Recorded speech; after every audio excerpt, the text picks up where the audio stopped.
നിരീശ്വരവാദികളുടെ മണ്ടത്തരങ്ങൾ എന്ന ഈ പ്രോഗ്രാമിലേക്ക് എല്ലാ മാന്യപ്രേക്ഷകർക്കും സ്വാഗതം. ഇത് ക്ലബ് ഹൗസിലും ഫേസ്ബുക്കിലും യൂട്യൂബിലും ഒരേ സമയം ലൈവായി നടക്കുന്ന ഒരു പ്രോഗ്രാമാണ്. അതുകൊണ്ട് നിങ്ങൾ കാണുന്നവർ ആ ഒരു കോൺസെപ്റ്റ് തന്നെ കാണുക. നിങ്ങൾക്ക് ജോയിൻ ചെയ്ത് സംസാരിക്കണമെങ്കിലുള്ള അവസരം ഒരുക്കുന്നുണ്ട്. ക്ലബ് ഹൗസിൽ ജോയിൻ ചെയ്ത് സംസാരിക്കാനുള്ള അവസരമുണ്ട്. അതുപോലെ തന്നെ നിങ്ങൾക്ക് ഈ ഒരു പ്രസൻറ്റേഷൻ്റെ അവസാനം നിങ്ങൾക്ക് വീഡിയോ കോൺഫറൻസിങ് വഴി സംസാരിക്കണമെങ്കിൽ അതിനുള്ള അവസരവും നമുക്ക് ഒരുക്കാവുന്നതാണ്.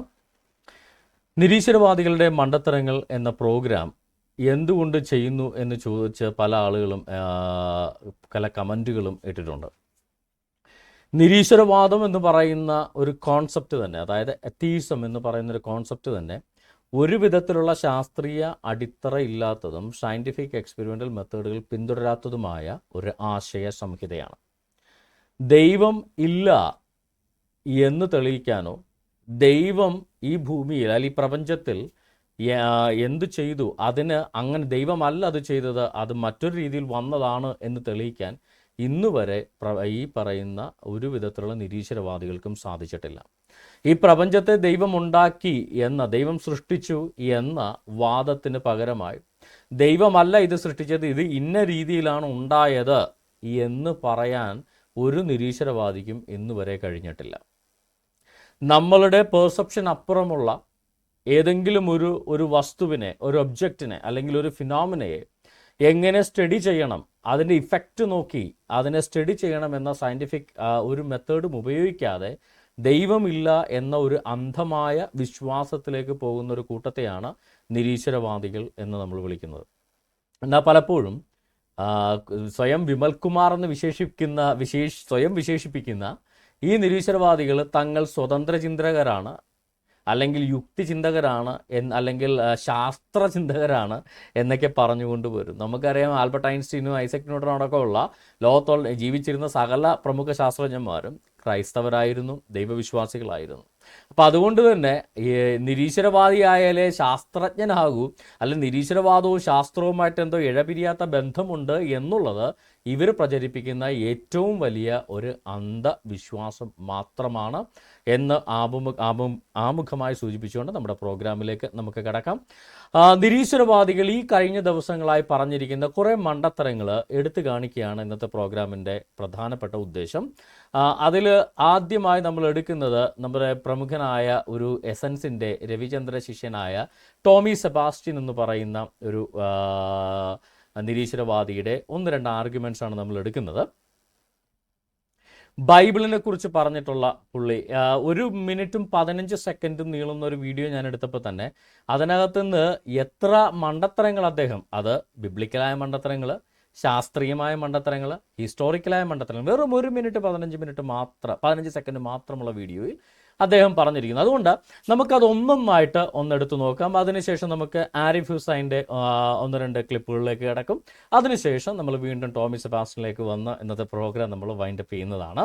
ഇവരോടൊക്കെ എല്ലാം നേരത്തെ അറിയിച്ചിട്ടാണ് ഈ പ്രോഗ്രാം നടത്തുന്നത്. അവർക്ക് വേണമെങ്കിൽ ജോയിൻ ചെയ്യാനുള്ള അവസരം ഓഫർ ചെയ്തിരുന്നു നേരത്തെ. അവർ ജോയിൻ ചെയ്യില്ല എന്നാണ് എനിക്കറിയാവുന്നത്. ഓക്കെ, നമുക്ക് ആരംഭിക്കാം. നമുക്ക് ആദ്യം ടോമി സെബാസ്റ്റ്യനിലേക്ക് കിടക്കാം. 1915 ഇന്ന് ലോകത്തിലെ ഏറ്റവും പ്രശസ്തനായ ശാസ്ത്രജ്ഞൻ എന്നറിയപ്പെടുന്ന ആൽബർട്ട് ഐൻസ്റ്റൈൻ അദ്ദേഹത്തിന്റെ വിഖ്യാതമായ ജനറൽ തിയറി ഓഫ് റിലേറ്റിവിറ്റി അവതരിപ്പിച്ചു. അതിനുശേഷം അദ്ദേഹം അതിനെ ഗണിതപരമായി നിർദ്ധരിച്ചപ്പോൾ അതിന് ഫീൽഡ് ഇക്വേഷൻ എന്നാണ് പറയുന്നത്. ആ ഇക്വേഷൻ അനുസരിച്ച് പ്രപഞ്ചം ഇതേപോലെ സ്റ്റാറ്റിക് ആയിട്ട് നിലനിൽക്കില്ല, അത് വികസിച്ചുകൊണ്ടിരിക്കും. എന്നാൽ അതേവരെ ഉണ്ടായിരുന്ന ആളുകളുടെ ഒരു ധാരണ എന്ന് പറഞ്ഞാൽ പ്രപഞ്ചം സ്റ്റാറ്റിക് ആയിട്ട് എന്നും ഒരേപോലെ നിലനിൽക്കുന്നു എന്നുള്ളതായിരുന്നു. അതിന് കാരണം ബൈബിളിലൊക്കെ എഴുതിയിരിക്കുന്നത് അങ്ങനെയാണ്. അവിടുന്ന് പ്രപഞ്ചത്തെ ഉറപ്പിച്ചു നിർത്തിയിരിക്കുന്നു, അത് ചലിക്കുകയില്ല, അത് ഇളകുകയില്ല, അതിന് മാറ്റം സംഭവിക്കില്ല എന്നൊക്കെയാണ്. അല്ല ടോമിയുടെ ഒന്നാമത്തെ വീഡിയോയിലെ തുടക്കം തന്നെ പറഞ്ഞ ഒന്നാമത്തെ മണ്ടത്തരങ്ങൾ, ടോമിയെ പ്രപഞ്ചം സ്റ്റാറ്റിക് ആണെന്നോ പ്രപഞ്ചം ചലിക്കില്ല എന്നോ പറഞ്ഞുകൊണ്ട് ബൈബിളിൽ ഇങ്ങനെയൊക്കെയാണ് പറഞ്ഞുകൊണ്ട് എന്ന് പറഞ്ഞു ടോമി ഇപ്പം പറയുന്ന വാക്യങ്ങളില്ലേ, ഇതൊക്കെ ടോമി സ്വന്തമായിട്ട് എഴുതി ഉണ്ടാക്കിയതാണോ അത് എവിടെയെങ്കിലും എന്താ പറയുക, ഇപ്പം മുഹമ്മദ് പുതിയ ഖുറാൻ ഉണ്ടാക്കിയ വല്ല ടോമി ഇനി വല്ല ടോറാൻ ഉണ്ടാക്കിയോന്ന് എനിക്കറിയില്ല. എന്തായാലും വിശുദ്ധ വേദഗ്രന്ഥമായ ബൈബിളിൽ ഇത്തരത്തിലുള്ളൊരു സ്റ്റേറ്റ്മെൻ്റ് ഇല്ല. അദ്ദേഹം പറഞ്ഞ ബൈബിളിൽ അങ്ങനെയുണ്ട്, ഇതാണ് വാക്യങ്ങൾ എന്നാണ് അദ്ദേഹം വ്യക്തമായിട്ട് സൂചിപ്പിക്കുന്നത്. പക്ഷേ അങ്ങനെ ഒരു വാക്യങ്ങൾ ബൈബിളിൽ ഇല്ല എന്നുള്ളതാണ് വാസ്തവം. നമുക്ക് ശ്രദ്ധിച്ച് കേൾക്കാം. എന്നും ഒരേപോലെ നിലനിൽക്കുന്നു എന്നുള്ളതായിരുന്നു. അതിന് കാരണം ബൈബിളിലൊക്കെ എഴുതിയിരിക്കുന്നത് അങ്ങനെയാണ്. അവിടുന്ന് പ്രപഞ്ചത്തെ ഉറപ്പിച്ചു നിർത്തിയിരിക്കുന്നു. എവിടെ? പ്രപഞ്ചത്തെ അവിടെ നിന്ന് ഉറപ്പിച്ചെന്നോ ഇവിടെ നിന്ന് ഉറപ്പിച്ചെന്നോ ആരെങ്കിലും ഉറപ്പിച്ചെന്നോ ബൈബിളിൽ എവിടെ പറയുന്നത് ടോമി? അത് ചലിക്കുകയില്ല, പ്രപഞ്ചം ചലിക്കയില്ല എന്ന് ബൈബിളിൽ എവിടെ പറയുന്നത്? ഇളകുകയില്ല, അതിന് പ്രപഞ്ചം ഇളകുകയില്ലെന്നോ പ്രപഞ്ചത്തിന് മാറ്റം സംഭവിക്കില്ലെന്നോ ബൈബിളിൽ എവിടാണ്? ദൈവത്തിന് മാറ്റം സംഭവിക്കില്ല എന്ന് ബൈബിളിൽ പറഞ്ഞിട്ടുണ്ട്. ദൈവം മാറ്റമില്ലാത്തവനാണ്, ദൈവം കാലത്തിന് അതീതനാണ്, ഇതൊക്കെ ബൈബിളിൽ പറഞ്ഞിട്ടുണ്ട്. ദൈവത്തിന്റെ വാക്ക് മാറില്ല എന്ന് ബൈബിളിൽ പറഞ്ഞിട്ടുണ്ട്. പക്ഷേ പ്രപഞ്ചത്തിന് മാറ്റമില്ലെന്നോ പ്രപഞ്ചം ചലിക്കുന്നില്ലെന്നോ പ്രപഞ്ചത്തിനെ ഉറപ്പിച്ചു വെച്ചിരിക്കുന്നെന്നോ ബൈബിളിൽ എവിടാണ് ടോമി പറഞ്ഞിരിക്കുന്നത്? അപ്പൊ ടോമി തുടങ്ങുന്നത് തന്നെ മണ്ടത്തരത്തിലാണ്. എനിക്ക് മനസ്സിലാവാത്ത, ഞാൻ യുക്തിവാദികൾ നിരീശ്വരവാദികളോടുള്ള എൻ്റെ വീഡിയോയിലും ഞാൻ ആവർത്തിച്ച് ചോദിക്കുന്നൊരു കാര്യമുണ്ട്. അല്ല, ഈ കൂടെ ഇവരുടെ മുമ്പിൽ ഇതൊക്കെ കേൾക്കാനിരിക്കുന്നവർ ശുദ്ധ പൊട്ടന്മാരാണെന്ന് ഈ മുമ്പിലിരിക്കുന്ന രവിചന്ദ്രനും ഈ പറഞ്ഞു കൊടുക്കുന്ന ടോമിക്കൊക്കെ 100% ഉറപ്പുണ്ട്. അതുകൊണ്ടാണല്ലോ ഇതുപോലുള്ള വിവരക്കേടുകൾ എഴുന്നള്ളിക്കുന്നത്. പണ്ടൊരു പ്രോഗ്രാം രവീന്ദ്രൻ പണ്ട് പറഞ്ഞ പോലെ ആരുടെ സുവിശേഷം, മിഖായേലിന്റെ സുവിശേഷം വായിച്ചിട്ടുള്ളത് എത്ര പേരുണ്ടെന്ന് വെച്ചപ്പോൾ 2 പേര് കൈപൊക്കിയ കൂട്ടമാണ്. അപ്പോൾ മുമ്പിലിരിക്കുന്ന നിരീശ്വരവാദികളെല്ലാം ശുദ്ധ പൊട്ടന്മാരാണെന്ന് ഏതൊരാളുകളെക്കാളും നന്നായിട്ട് അറിയാവുന്നവരാണ് ഈ ടോമി സെബാസ്റ്റ്യൻ എന്നൊക്കെയുള്ള കാര്യം ഇതിൽ നിന്ന് തന്നെ വ്യക്തമാണ്. കാര്യം ഇല്ലാത്തൊരു കാര്യം ചുമ്മാ അടിച്ചു വിടുക. കാര്യം ആരും അവിടെ ചോദിക്കുമെന്നോ ആരെങ്കിലും അതിനെ ചോദ്യം ചെയ്യുമെന്നോ അയ്യോ ടോം ഇങ്ങനൊരു കാര്യം ബൈബിളിൽ ഇല്ലല്ലോ എന്ന് പറയാനുള്ള വെളിവും വിവേകവും ഒരെണ്ണം പോലും അവരുടെ കൂട്ടത്തിലില്ല എന്ന് അവർക്ക് നന്നായിട്ട് അറിയാം. ചില ഉസ്താദുമാരുടെ സ്വർഗത്തിൽ ബ്രാൻഡി ഇട്ടു എന്ന് പറയുന്ന, സ്വർഗത്തിൽ തരണീമണികളെ കാണിച്ച് ആളെ കൂട്ടുന്ന പ്രസംഗം നടത്തിയാൽ പോലും ഇസ്ലാമിലേക്ക് ആളൊഴുകുന്നില്ല. കാര്യം തിരിച്ചു പോയിക്കാനുള്ള വെളിവ് ഈ ഇസ്ലാമിനില്ല, മുസ്ലിങ്ങൾക്കില്ല. ഇതുപോലെ തന്നെ തിരിച്ചൊരു ആർജവത്തോടൊരു ചോദ്യം ചോദിക്കാനുള്ള കപ്പാസിറ്റി മുമ്പിലിരിക്കുന്ന യുക്തിവാദികൾക്ക്, നിരീശ്വരവാദികൾക്കില്ല എന്ന് 110% ഉറപ്പുള്ള ഒരാൾക്ക് മാത്രമേ ഇമാതിരി മണ്ടത്തരങ്ങൾ ഒരു ഉളുപ്പുമില്ലാതെ ഇരുന്ന് എഴുന്നള്ളിക്കാൻ സാധിക്കുകയുള്ളൂ എന്നാണ്. ബൈബിളിൽ ടോമി വായിച്ചിട്ടില്ലെങ്കിൽ ഞാൻ കുറച്ച് കാര്യങ്ങൾ വായിച്ചു തരാം. സങ്കീർത്തനം 104:2 വസ്ത്രം ധരിക്കും പോലെ നീ പ്രകാശത്തെ ധരിക്കുന്നു, തിരശീല പോലെ നീ ആകാശത്തെ വിരിക്കുന്നു. ഈ യൂണിവേഴ്സ് ഒരു ഡിസ്ക് ഷേപ്പാണെന്നൊക്കെ പറഞ്ഞുകൊണ്ട് ഇപ്പോഴൊക്കെ പല ശാസ്ത്രജ്ഞന്മാരും നടക്കുന്നുണ്ട്. ബൈബിളിൽ പറയുന്നത് പ്രപഞ്ചത്തെ, ആകാശം എന്ന് ബൈബിളിൽ പറയുന്ന മെജോറിറ്റി സ്ഥലത്തും ഹഷമായിയും എന്ന വാക്കിന് പ്ലൂറലിൽ കൊടുത്തുകൊണ്ട് പറയുന്ന മെജോറിറ്റി സ്ഥലത്തിലും യൂണിവേഴ്സിനെയാണ് കുറിക്കുന്നത് എന്ന് ബൈബിളിൻ്റെ 1-ാമത്തെ വാക്യത്തിൽ തന്നെ വളരെ വ്യക്തമാണ്. ആദിയിൽ ദൈവം ആകാശങ്ങളും ഭൂമിയും സൃഷ്ടിച്ചു. ബരേഷത് ബാറ എലോഹീം എത്ത് ഹഷ്മായും വ എത്ത് ഹരേഷ്, എത്ത് ഹഷ്മായും വ എത്ത് ഹരേഷ്, ഭൂമിയും ആകാശങ്ങളെയും സൃഷ്ടിച്ചു എന്നാണ് പറയുന്നത്. അതായത് ഈ എൻറ്റയർ യൂണിവേഴ്സിന്, ഭൂമി ഒഴികെയുള്ള മറ്റ് യൂണിവേഴ്സിൻ്റെ ഭാഗങ്ങളെ മുഴുവൻ കുറിക്കുന്ന കാര്യം ഭൂമിയിലുള്ള ആളുകൾക്ക് വേണ്ടി, ഭൂമിക്കിലെ ജനങ്ങൾക്ക് വേണ്ടി പറയുന്നതായതുകൊണ്ട് ഭൂമിയെയും അതൊഴികെയുള്ള മറ്റ് ഈ യൂണിവേഴ്സിൻ്റെ മറ്റ് ഭാഗങ്ങളെയും കുറിച്ചുകൊണ്ടാണ് ഈ ആകാശം എന്നുള്ള പദം ബൈബിളിൽ മിക്കവാറും സ്ഥലങ്ങളിൽ ഉപയോഗിച്ചിട്ടുള്ളത്. ചില സമയത്ത് ഫിർമമെന്റ്, വിധാനം എന്ന അർത്ഥത്തിലും ഈ ആകാശത്തെ ഉപയോഗിക്കാറുണ്ട്, നമ്മളെല്ലാം ഉപയോഗിക്കുന്ന പോലെ തന്നെ. അപ്പോൾ ആകാശത്തെ ഈ ഒരു യൂണിവേഴ്സിനെ ഒരു സ്പ്രെഡ് ചെയ്യുകയാണ്, വിരിക്കുകയാണ് എന്നുള്ളൊരു പ്രയോഗമാണ് ദൈവം പറയുന്നത്. ഇവർ ബിഗ് ബാങ്ങിൻ്റെ പടമൊക്കെ വെച്ചിട്ട് ഇങ്ങനെ ഓരോ എപ്പോക്കും വെച്ച് ഇങ്ങനെ വിരിച്ചുകൊണ്ട് വരിക. ഓക്കെ, യെശയ്യാപ്രവചനം 40-ാം അധ്യായം 22-ാം വാക്യത്തിൽ അവൻ ആകാശത്ത് ഒരു തിരശീല പോലെ നിവർക്കുകയും, അതായത് ഒരു പോയിന്റിൽ ഒരു തിരശീല പോലെ അവനെ നിവർത്തി പാർപ്പാനുള്ള ഒരു കൂടാരത്തെ പോലെ വിരിക്കുകയും ചെയ്യുന്നു. ഒരു കൂടാരം ഉയർത്തുന്നത് പോലെ ഇതിനെ ഒരു പോയിന്റിൽ നിന്ന് ഇവനെ സ്പ്രെഡാക്കി, ഒരു കൂടാരം ഉയർത്തണം കണ്ടിട്ടില്ല നിങ്ങൾ? ഒരു സിംഗിൾ പോയിന്റിൽ നിന്ന് ഇവനെ, പഴയ കാലത്തെ കൂടാരം അങ്ങനെ ഒരു സിംഗിൾ പോയിന്റിൽ നിന്ന് അതിൻ്റെ തിരശീല ഇങ്ങനെ വിടർത്തി, സ്പ്രെഡ് ചെയ്ത് വിടർത്തും. ഇങ്ങനെയാണ് ആകാശം അഥവാ യൂണിവേഴ്സിനെ സ്ട്രക്ചർ ചെയ്തിരിക്കുന്നതെന്ന് ദൈവം തമ്പുരാൻ വളരെ കൃത്യമായിട്ട് പറയുന്നു. നോത്തേഹ് അഥവാ സ്പ്രെഡ് ചെയ്യുക, സ്ട്രെച്ച് ഔട്ട് ചെയ്യുക, നിവർത്തുക, വിരിക്കുക എന്നൊക്കെ മലയാളത്തിൽ പറയുന്ന അതിനവിടെ ഉപയോഗിച്ചിരിക്കുന്ന ഹീബ്രു പദം നോത്തേ എന്നാണ്. അപ്പോൾ ഇത്തരത്തിൽ വളരെ കൃത്യമായിട്ട് ബൈബിളിൽ യൂണിവേഴ്സ് എന്ന് പറയുന്നത് എവിടെയെങ്കിലും ആരെങ്കിലും പരവതാനി കാർപ്പറ്റ് ആണിയടിച്ച് വെച്ചേക്കണ പോലെ വെച്ചേക്കണമെന്ന് പറയുന്നത് ഖുറാനല്ല. ഇത് ബൈബിളിൽ വളരെ കൃത്യമായിട്ടാണ് പറയുന്നത്. ഇതൊരു സ്പ്രെഡ് ചെയ്യപ്പെടുന്ന ഒന്നാണ്, സ്ട്രെച്ച് ചെയ്യപ്പെടുന്ന ഒന്നാണ്, ഇതിനെ ഒരു കൂടാരത്ത് നിവർത്തുന്നത് പോലെ ദൈവം നിവർത്തിയിരിക്കുന്ന ഒന്നാണ് എന്ന് വളരെ കൃത്യമായിട്ട് ബൈബിളിൽ രേഖപ്പെടുത്തിയിരിക്കുന്നു. അപ്പോൾ ടോമി പറയുന്നു, ബൈബിളിൽ പറയുന്നു ഇത് ഒരു സ്ട്രെച്ച് ചെയ്യപ്പെടുകയാണ്, യൂണിവേഴ്സ് സ്ട്രെച്ച് ചെയ്യപ്പെട്ട ഒന്നാണ്, അല്ല സ്ട്രെച്ച് ചെയ്യപ്പെടുന്ന ഒന്നാണെന്ന് ബൈബിൾ വ്യക്തമായിട്ട് പറയുമ്പോൾ ടോമിയൊക്കെ പറയുന്നത് ബൈബിളിൽ അങ്ങനെ പറയല, അതൊക്കെ നിരീശ്വരവാദികൾ മാത്രമേ പറയുള്ളൂ, ബൈബിളിൽ അങ്ങനെ പറയാൻ പാടില്ല. എൻ്റെ പൊന്നു ടോമിയുടെ വലിയ നിരീശ്വരവാദിയൊക്കെ ജനിക്കണതിന് മുന്നേ ഉള്ള കാര്യമാണ് ഞാനീ പറഞ്ഞത്. ബൈബിളിൽ ഈ വാക്യങ്ങൾ എഴുതപ്പെടുന്നത് ഏകദേശം BC 900-നും BC 600-നും ഇടക്കാണ് ഈ പറയുന്ന വാക്യങ്ങളൊക്കെ. അതായത് ഇന്നേക്ക് 2600-നും 3000 വർഷങ്ങൾക്കിടക്കാണ് ഈ സങ്കീർത്തന പുസ്തകവും യെശയ്യാപ്രവാചകന്റെ പുസ്തകവും ഇറങ്ങിയത്. അല്ലാതെ ടോമിയൊക്കെ വള്ളിക്കളസ് വിട്ട് കിടന്ന കാലത്ത് ഏതെങ്കിലും റിച്ചാർഡ് ഡോക്കിൻസ് ഒക്കെ അടിച്ചു വിട്ട ഡയലോഗുകളല്ലേ ഇതൊക്കെ? മനസ്സിലായോ? ടോമിയുടെയൊക്കെ വല്യുപ്പാപ്പന്മാർ പോലും ജനിച്ചിട്ടില്ല ഈ വാക്യങ്ങളൊക്കെ പറയുമ്പോൾ. ഇന്നേക്ക് 3000 വർഷങ്ങൾക്ക് മുന്നേ ബൈബിളിൽ കൃത്യമായിട്ട് പറയുന്നു, ഇതിനെ ഒരു തിരശീല നിവർത്തും, ഒരു കൂടാരം നിവർത്തുന്നത് പോലെ ദൈവം നിവർത്തിയതാണ് എന്ന് കൃത്യമായിട്ട് പറയുന്നു.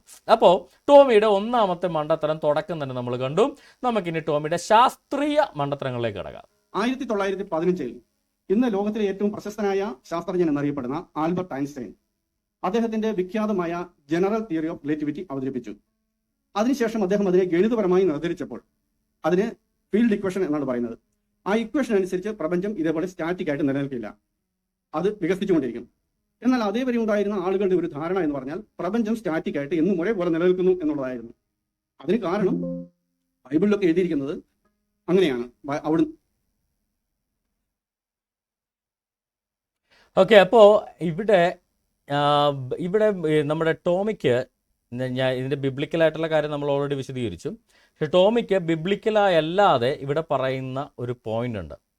അതായത് ബൈബിളിൽ പറഞ്ഞിരിക്കുന്നത് കൊണ്ടാണ് ഈ ഇതുപോലുള്ള അബദ്ധങ്ങൾ ഐൻസ്റ്റീൻ പോലും പറഞ്ഞത് എന്ന്. സ്റ്റാറ്റിക്കാണ് യൂണിവേഴ്സ് എന്നുള്ള അബദ്ധങ്ങൾ ഐൻസ്റ്റീനെ കൊണ്ട് പറയിപ്പിച്ചത് ബൈബിളൊക്കെയാണ് എന്നാണ് ഇദ്ദേഹം പറയുന്നത്. അതായത് ഏതോ വിശ്വാസി ആളുകൾ എഴുതി വെച്ച ബൈബിൾ വിശ്വസിച്ചിട്ട് ഐൻസ്റ്റീനൊക്കെ അബദ്ധം പറ്റിയതാണ് എന്നാണ് നമ്മുടെ, അതായത് ഒരു ബൈബിൾ പഠിച്ച ഒരു ഐൻസ്റ്റീൻ എന്ന തിരുമണ്ടന് ഒരു അബദ്ധം പറ്റി. ഇതാണ് ടോമിയുടെ ഒരു ഡയലോഗ്. നമുക്ക് വ്യക്തമായിട്ട് മനസ്സിലാകുന്നു. ഒന്നുകൂടെ ശ്രദ്ധിച്ചു കേട്ടോ. 2015 ഇന്ന് ലോകത്തിലെ ഏറ്റവും പ്രശസ്തനായ ശാസ്ത്രജ്ഞൻ എന്നറിയപ്പെടുന്ന ആൽബർട്ട് ഐൻസ്റ്റൈൻ അദ്ദേഹത്തിന്റെ വിഖ്യാതമായ ജനറൽ തിയറി ഓഫ് റിലേറ്റിവിറ്റി അവതരിപ്പിച്ചു. അതിനുശേഷം അദ്ദേഹം അതിനെ ഗണിതപരമായി നിർദ്ധരിച്ചപ്പോൾ അതിന് ഫീൽഡ് ഇക്വേഷൻ എന്നാണ് പറയുന്നത്. ആ ഇക്വേഷൻ അനുസരിച്ച് പ്രപഞ്ചം ഇതേപോലെ സ്റ്റാറ്റിക് ആയിട്ട് നിലനിൽക്കില്ല, അത് വികസിച്ചുകൊണ്ടിരിക്കും. എന്നാൽ അതേവരെ ഉണ്ടായിരുന്ന ആളുകളുടെ ഒരു ധാരണ എന്ന് പറഞ്ഞാൽ പ്രപഞ്ചം സ്റ്റാറ്റിക് ആയിട്ട് എന്നും ഒരേപോലെ നിലനിൽക്കുന്നു എന്നുള്ളതായിരുന്നു. അതിന് കാരണം ബൈബിളിലൊക്കെ എഴുതിയിരിക്കുന്നത് അങ്ങനെയാണ്. അതായത് ഈ നമ്മുടെ ആൽബർട്ട് ഐൻസ്റ്റീൻ പോലും തൻ്റെ ഇക്വേഷൻ വരെ തിരുത്തി ഒരു സ്റ്റാറ്റിക് യൂണിവേഴ്സിന് ഉണ്ടാക്കിയത് ബൈബിൾ കാരണമാണെന്നാണ് ഇദ്ദേഹം പറയുന്നത്. ബൈബിളിലൊക്കെ ഉള്ള വിശ്വാസം കാരണമാണ് ഇങ്ങനെ സംഭവിച്ചതെന്ന്.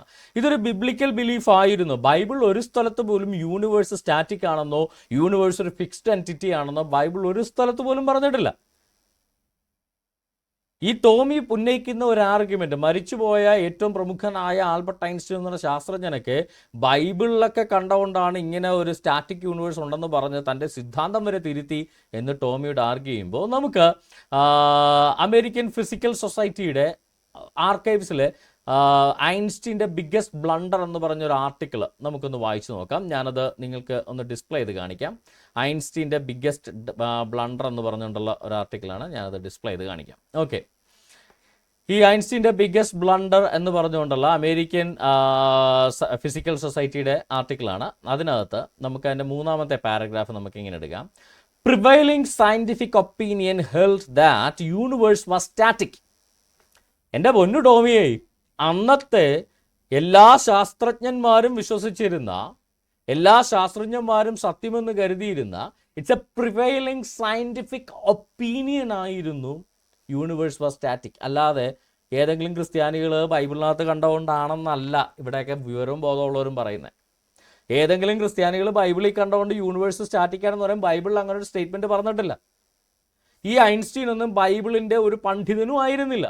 ബൈബിളിൽ ഇനി ഇഴകൾക്കിഴയിൽ വായിച്ചു നോക്കി ഹീബ്രുവും ഗ്രീക്കും ഒക്കെ പഠിച്ച് അതിൻ്റെ അർത്ഥം മനസ്സിലാക്കി നമ്മളാരും കാണാത്ത ഒരു കാര്യം കണ്ടുപിടിച്ച് പറയാൻ Einstein was not a clergy. ഇതെന്തായിരുന്നു? സ്റ്റാറ്റിക് യൂണിവേഴ്സ് ആയിരുന്നു എന്ന് പറഞ്ഞത് ഐൻസ്റ്റീൻ പറഞ്ഞതിൻ്റെ പ്രധാനപ്പെട്ട കാരണം അന്നത്തെ ന്യൂട്ടൺ അടക്കമുള്ള അന്നുള്ള സകല ശാസ്ത്രജ്ഞന്മാർ, അന്നത്തെ സയൻറ്റിഫിക് കമ്മ്യൂണിറ്റി, ഇന്നിവർ വലിയ ശാസ്ത്രപ്രചാരകർ എന്ന് പറഞ്ഞു നടക്കണല്ലേ. ഈ ടോമിയൊക്കെ അന്നത്തെ കാലത്താണ് ജീവിച്ചിരുന്നതെങ്കിൽ ഈ ടോമിയൊക്കെ എന്ത് പറഞ്ഞു നടന്നേനെ? Universe was static. ഐൻസ്റ്റീൻ ബ്ലണ്ടത്തരമാണ് പറയുന്നത്, അല്ല മണ്ടത്തരമാണ് പറയുന്നത്, യൂണിവേഴ്സ് വികസിക്കുന്നില്ല, യൂണിവേഴ്സ് സ്റ്റാറ്റിക് എന്ന് പറഞ്ഞ് ഈ ഐൻസ്റ്റീനെ കൊണ്ട് ഈ നിരീശ്വരവാദികളെല്ലാം കൂടെ പോയി ഒരു ലാണ്ടായി ഒരു കോസ്മോളജിക്കൽ കോൺസ്റ്റന്റ് ഇടിച്ചേനെ. ഐൻസ്റ്റീനെ, നിനക്ക് ശാസ്ത്രത്തിൽ വല്ല വെളിവുണ്ടോ? ഇവിടുത്തെ ശാസ്ത്രം പറയുന്നത് യൂണിവേഴ്സ് സ്റ്റാറ്റിക് എന്നാണ്. പിന്നെ എന്ത് ധൈര്യത്തിലാണ് ഐൻസ്റ്റീൻ യൂണിവേഴ്സ് ഡൈനാമിക് ആണെന്നുള്ളൊരു ഇക്വേഷനുമായിട്ട് വരുന്നതെന്ന് പറഞ്ഞ് ഈ ടോമിയൊക്കെ തന്നെ എസൻസ് ഗ്ലോബലിൻ്റെ ഒരു മീറ്റിംഗും വിളിച്ചു കൂട്ടി തന്നെ വേണേ. ഇവരാണല്ലോ ശാസ്ത്രത്തിൻ്റെ കുത്തക മുതലാളിമാർ. അപ്പോൾ ഇവരുടെ ഇന്നത്തെ ഈ ശാസ്ത്രത്തിനെതിരെ പറയുന്ന ഐൻസ്റ്റീൻ അടക്കം, കാര്യം അന്നത്തെ ശാസ്ത്രം പറയുന്നതാണ് യൂണിവേഴ്സ് വാസ് സ്റ്റാറ്റിക്. അന്നത്തെ ടോമിമാരെല്ലാം കൂടെ ഐൻസ്റ്റീനെ സംബന്ധിച്ചിടത്തോളം ഐൻസ്റ്റീൻ്റെ general theory of relativity universe ഒരു ഡൈനാമിക് ആണ്, എക്സ്പാൻഡിങ് ആണോ അല്ലെങ്കിൽ ഒരു കൺട്രാക്റ്റിംഗ് ആണോ എന്നൊന്നുമല്ല, യൂണിവേഴ്സ് ഇസ് ഡൈനാമിക് എന്നൊരു സ്റ്റേറ്റ്മെൻ്റ് ആണ് റിലേറ്റിവിറ്റി തിയറിയുടെ ഫീൽഡ് ഇക്വേഷൻ നമ്മൾ നിർദ്ധാരണം ചെയ്യുമ്പോൾ നമുക്ക് കിട്ടുന്ന ഒരു കോസ്മോളജിക്കൽ കോണ്ടെക്സ്റ്റിലേക്ക് ഈ പറയുന്ന റിലേറ്റിവിറ്റി തിയറിയെ നമ്മൾ കൊണ്ടുവരുമ്പോൾ നമുക്ക് കിട്ടുന്ന ഐൻസ്റ്റീന് കിട്ടിയത് ഇറ്റ്സ് എ ഡൈനാമിക് തിങ് ആണ് യൂണിവേഴ്സ് എന്ന് പറയുന്നത്. അതിൻ്റെ ഡെൻസിറ്റിയും ഗ്രാവിറ്റിയും എല്ലാം കൂടെ വെച്ച് നോക്കുമ്പോൾ ഇറ്റ്സ് എ ഡൈനാമിക് തിങ്. അപ്പോൾ ശാസ്ത്രത്തിനെതിരായിട്ട് പറഞ്ഞ ഐൻസ്റ്റീൻ്റെ കഴുത്തിന് കയറി അന്നത്തെ ടോമിമാരും രവീന്ദ്രന്മാരും ഒക്കെ കയറി പിടിച്ചിട്ടുണ്ട്. എന്നിട്ട് പറഞ്ഞു കാണും, scientific prevailing scientific opinion held by most scientists is universe is static. പിന്നെ എന്താണ് ഐൻസ്റ്റീനെ, നിനക്ക് വെളിവില്ലേ? നീ ശാസ്ത്ര എന്താ പറയുക, ഇതാണ് നീ ബൈബിളിൽ സ്പ്രെഡ് ചെയ്യുന്നു ആകാശത്തെ എന്ന് പറഞ്ഞ കണ്ടിട്ട് മതഭ്രാന്ത് പിടിച്ച ഐൻസ്റ്റീനൊക്കെ ശാസ്ത്രത്തെ തിരുത്താൻ നടക്കുന്നോടാന്ന് പറഞ്ഞ് കഴുത്തിന് കയറി പിടിച്ച് കാണാം മിക്കവാറും ടോമിയുടെയൊക്കെ പൂർവികരായ ഏതെങ്കിലും. അന്ന് ചിലപ്പോൾ ഇവർ പരിണാമം സംഭവിച്ചിട്ടില്ലെങ്കിൽ ചിലപ്പോൾ മൃഗശാല കിടക്കുമായിരിക്കും. പരിണാമം സംഭവിച്ചിട്ടുണ്ടെങ്കിൽ അവരൊക്കെ ചെന്ന് പിടിച്ച് കാണും ഈ നിരീശ്വരവാദികളെല്ലാം കൂടെ. പാവം ഐൻസ്റ്റീൻ അതുകൊണ്ട് പേടിച്ച്, എന്നാൽ ശരി ഇവന്മാരുടെ തല്ലുകൊള്ളേക്കാ ഭേദം യൂണിവേഴ്സ് സ്റ്റാറ്റിക് ആക്കാന്ന് പറഞ്ഞാൽ ഐൻസ്റ്റീൻ ഒരു കോയിഫിഷ്യൻ്റ് അതിനകത്ത് ഒരു എക്സ്ട്രാ ഒരു കോൺസ്റ്റന്റ് ഇട്ട്, ഒരു കോസ്മോളജിക്കൽ കോൺസ്റ്റന്റ് എന്ന് പറഞ്ഞ ഒരു എക്സ്ട്രാ കോൺസ്റ്റന്റ് ഒരു ലാംഡൻ അവിടെ പ്രദർശിപ്പിച്ചിട്ട്, എൻ്റെ പൊന്ന് എസൻസുകാരെ എന്നെ പിടിക്കില്ലേ, നിങ്ങളൊക്കെ വലിയ ശാസ്ത്രജ്ഞന്മാർ, ഞാനിതാ കീഴടങ്ങുന്നു എന്ന് കീഴടങ്ങിക്കാണും. കാര്യം ഇന്നും ഇവരുടെ ഇതാ ഈ ഒരു കാര്യത്തെക്കുറിച്ചും ചിന്തിക്കത്തില്ല. ആരെങ്കിലും എന്തെങ്കിലും പറഞ്ഞ് ഇവർ ഏറ്റെടുത്തും കിടക്കുക, അല്ലാതെ ഇവർക്ക് അതിനെക്കുറിച്ച് അടിസ്ഥാനപരമായിട്ടൊരു അറിവ് അന്നും ഉണ്ടായിട്ടില്ല, ഇന്നും ഉണ്ടായിട്ടില്ല. അപ്പോൾ എൻ്റെ ടോമിയെ രണ്ടാമത്തെ മണ്ടത്തരവും അങ്ങ് എക്സ്പോസ് ചെയ്ത് കാണിക്കുകയാണ്. ഐൻസ്റ്റീനെ കൊണ്ട് യൂണിവേഴ്സ് സ്റ്റാറ്റിക് ആണെന്ന് പറഞ്ഞ് അദ്ദേഹത്തിൻ്റെ ഇക്വേഷൻ തിരുത്തിച്ചത് ഈ പറയുന്ന വിശ്വാസികളോ ബൈബിളോ അല്ല, അന്നത്തെ പ്രിവൈലിംഗ് സയൻറ്റിഫിക് ഒപ്പീനിയൻ ആയിരുന്നു സ്റ്റാറ്റിക് എന്ന് പറഞ്ഞ്. അപ്പം മോസ്റ്റ് ലൈക്ലി നിങ്ങളുടെയൊക്കെ ജനസിൽപ്പെട്ട വിവരം കെട്ടവന്മാർ അന്നും കാണാം, അവരായിരിക്കും ഈ ഐൻസ്റ്റീൻ്റെ കഴുത്തിന് കുത്തിപ്പിടിച്ച് ഈ ഇക്വേഷനിൽ ഒരു കോസ്മോളജിക്കൽ കോൺസ്റ്റന്റ് ആഡ് ചെയ്തത്. അപ്പോൾ ഇതിന്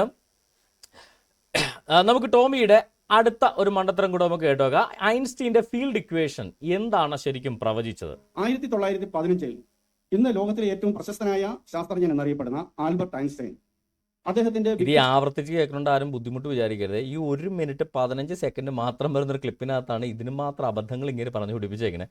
അപ്പോൾ എനിക്ക് 5 സെക്കൻഡും 10 സെക്കൻഡും മുറിച്ച് കേൾപ്പിക്കാൻ പറ്റില്ല, അതുകൊണ്ടാണ് തുടക്കം മുതൽ ഞാൻ കേൾപ്പിക്കുന്നത്. ആരും വിഷമം വിചാരിക്കരുത്. ആൽബർട്ട് ഐൻസ്റ്റൈൻ അദ്ദേഹത്തിന്റെ വിഖ്യാതമായ ജനറൽ തിയറി ഓഫ് റിലേറ്റിവിറ്റി അവതരിപ്പിച്ചു.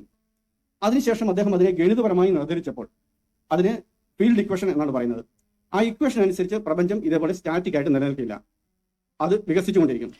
എന്തോ ടോമി, ഐൻസ്റ്റീൻ്റെ ഫീൽഡ് ഇക്വേഷൻ എന്തു പറഞ്ഞു? എന്താ പ്രപഞ്ചം വികസിച്ചുകൊണ്ടിരിക്കുമെന്ന് പറഞ്ഞു തന്നോ?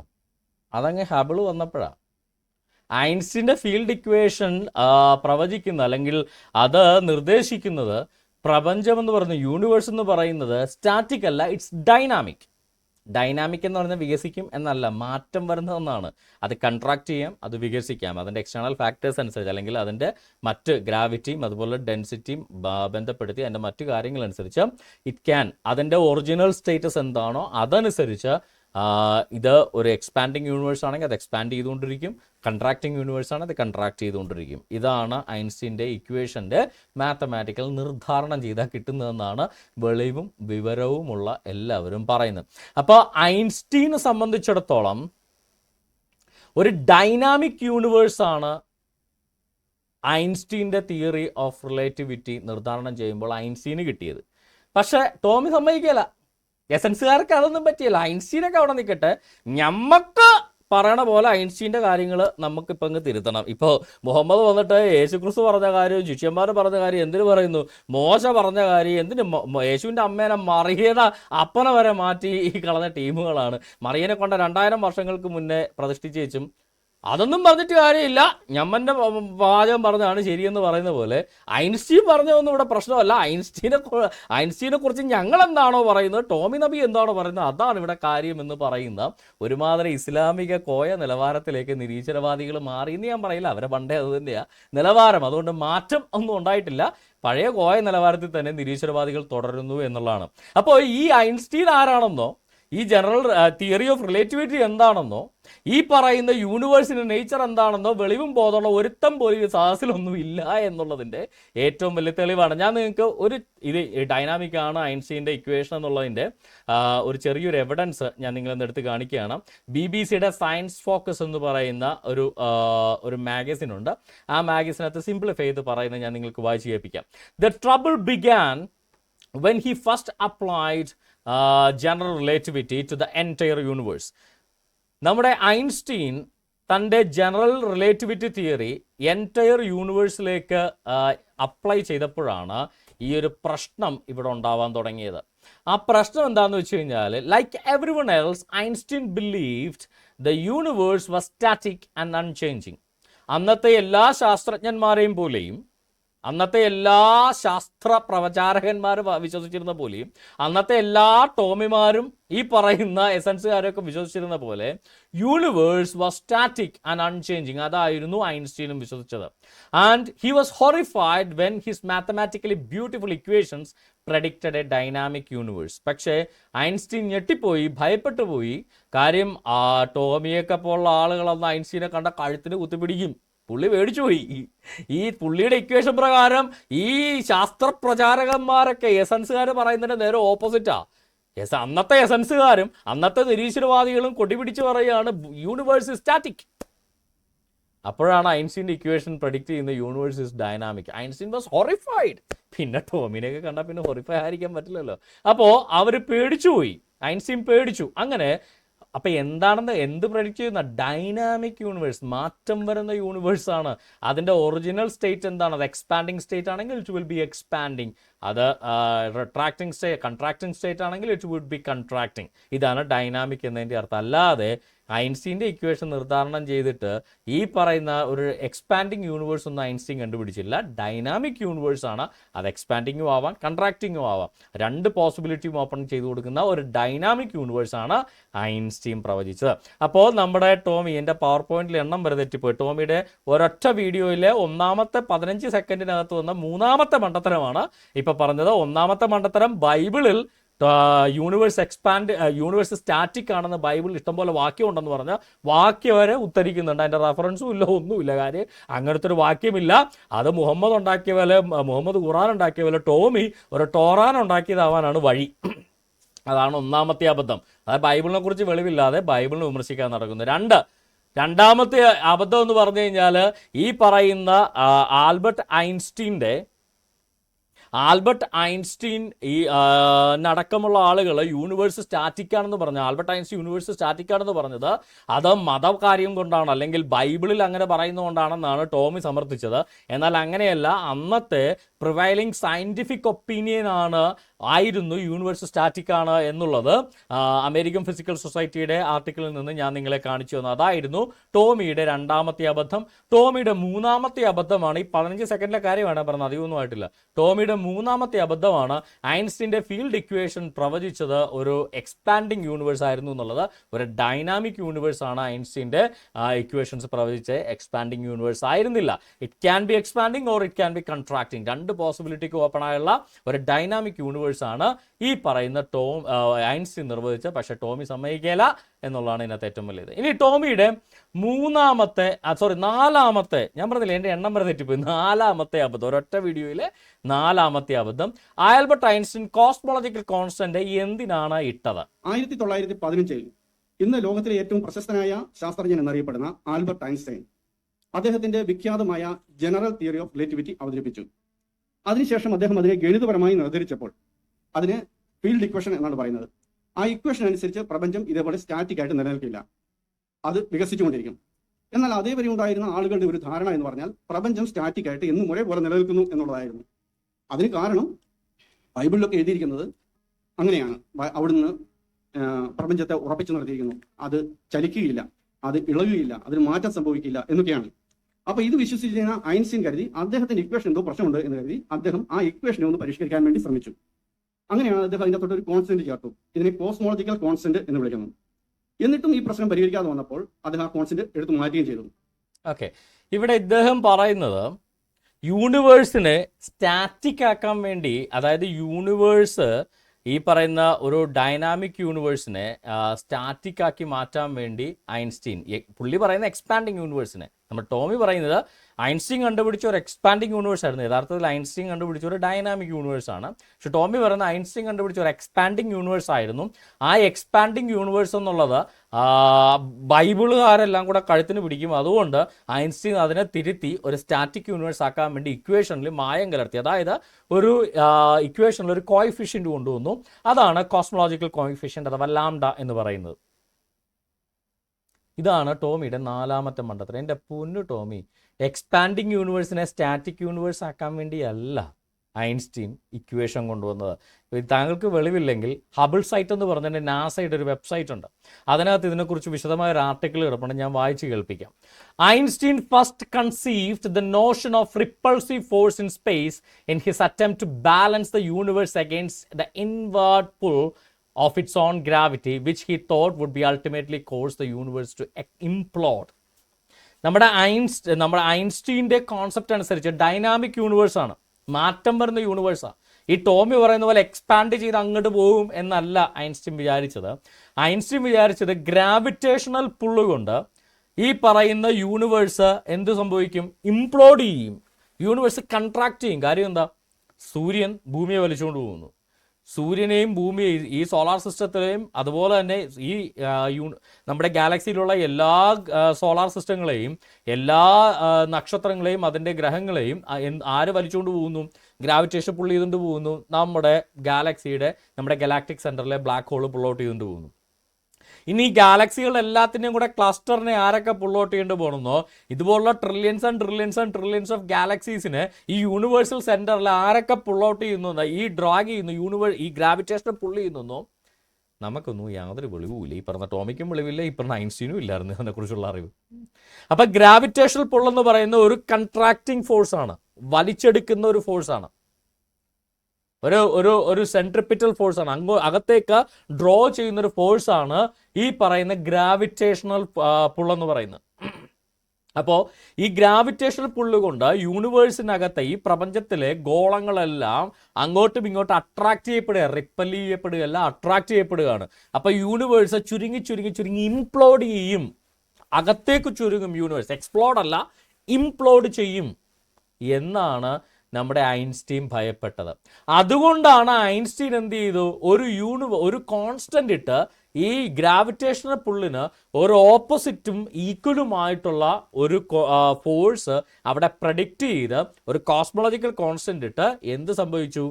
ഈ അകത്തേക്ക് കൺട്രാക്ട് ചെയ്തുകൊണ്ടിരുന്ന യൂണിവേഴ്സ് എന്ന് ഐൻസ്റ്റീൻ വിചാരിച്ച യൂണിവേഴ്സിനെ സ്റ്റാറ്റിക് യൂണിവേഴ്സ് ആയിട്ട് മാറ്റി. അല്ലാതെ എക്സ്പാൻഡിങ് യൂണിവേഴ്സ് എന്ന ശാസ്ത്ര സത്യത്തെ ബൈബിളിനെ പേടിച്ച് ഐൻസ്റ്റീൻ കൊണ്ട് ഒരു കോയിഫിഷ്യൻ്റ് ഇട്ട് സ്റ്റാറ്റിക് യൂണിവേഴ്സ് ആക്കി എന്നുള്ള ടോമി യൂണിവേഴ്സിറ്റിയിലെ മണ്ടത്തരങ്ങളുമായിട്ട് അങ്ങ് ഊട്ടോപ്യൻ സർവകലാശാലയിൽ കോനൻ ഡോയിൽ പ്രൊഫസറിൻ്റെ അടുക്കൽ ചെന്ന് പറഞ്ഞാൽ മതി.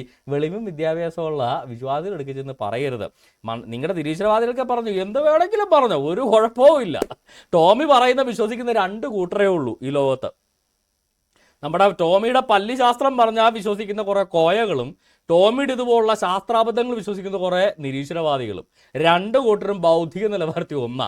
ടോമി എന്ന് മണ്ടത്തരം വിളിച്ചു പറഞ്ഞാൽ, ടോമിയുടെ പോസ്റ്റുകൾ കണ്ടിട്ടല്ലേ കോയകളെ പറ്റിക്കുന്ന, ശാസ്ത്രീയമായിട്ട് ശരിയാണെന്ന രീതിയിൽ അടിച്ചുവിടുന്ന പോസ്റ്റുകളാണ് നമ്മുടെ അരൈസ സറ്റ്.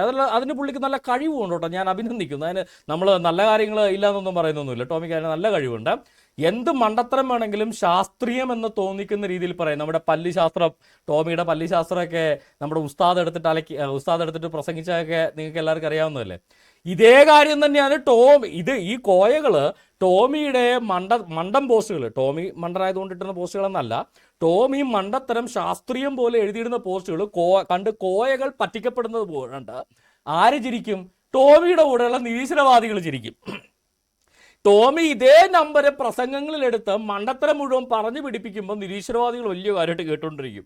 ടോമി ഈ കോയകളെ പറ്റിക്കണ പോലെ തന്നെയാണ് ഈ നിരീശ്വരവാദികളും പറ്റിച്ചുകൊണ്ടിരിക്കുന്നത് എന്നുള്ള കാര്യം അറിയാവുന്ന നമ്മൾ ക്രിസ്ത്യാനികൾ എന്ത് ചെയ്യും? ഈ രണ്ട് കൂട്ടം മണ്ടന്മാരെയും ടോമി ഒരുമിച്ച് പറ്റിക്കുന്നുണ്ട്, നമ്മളെല്ലാവരും ഇരുന്ന് ചിരിക്കും.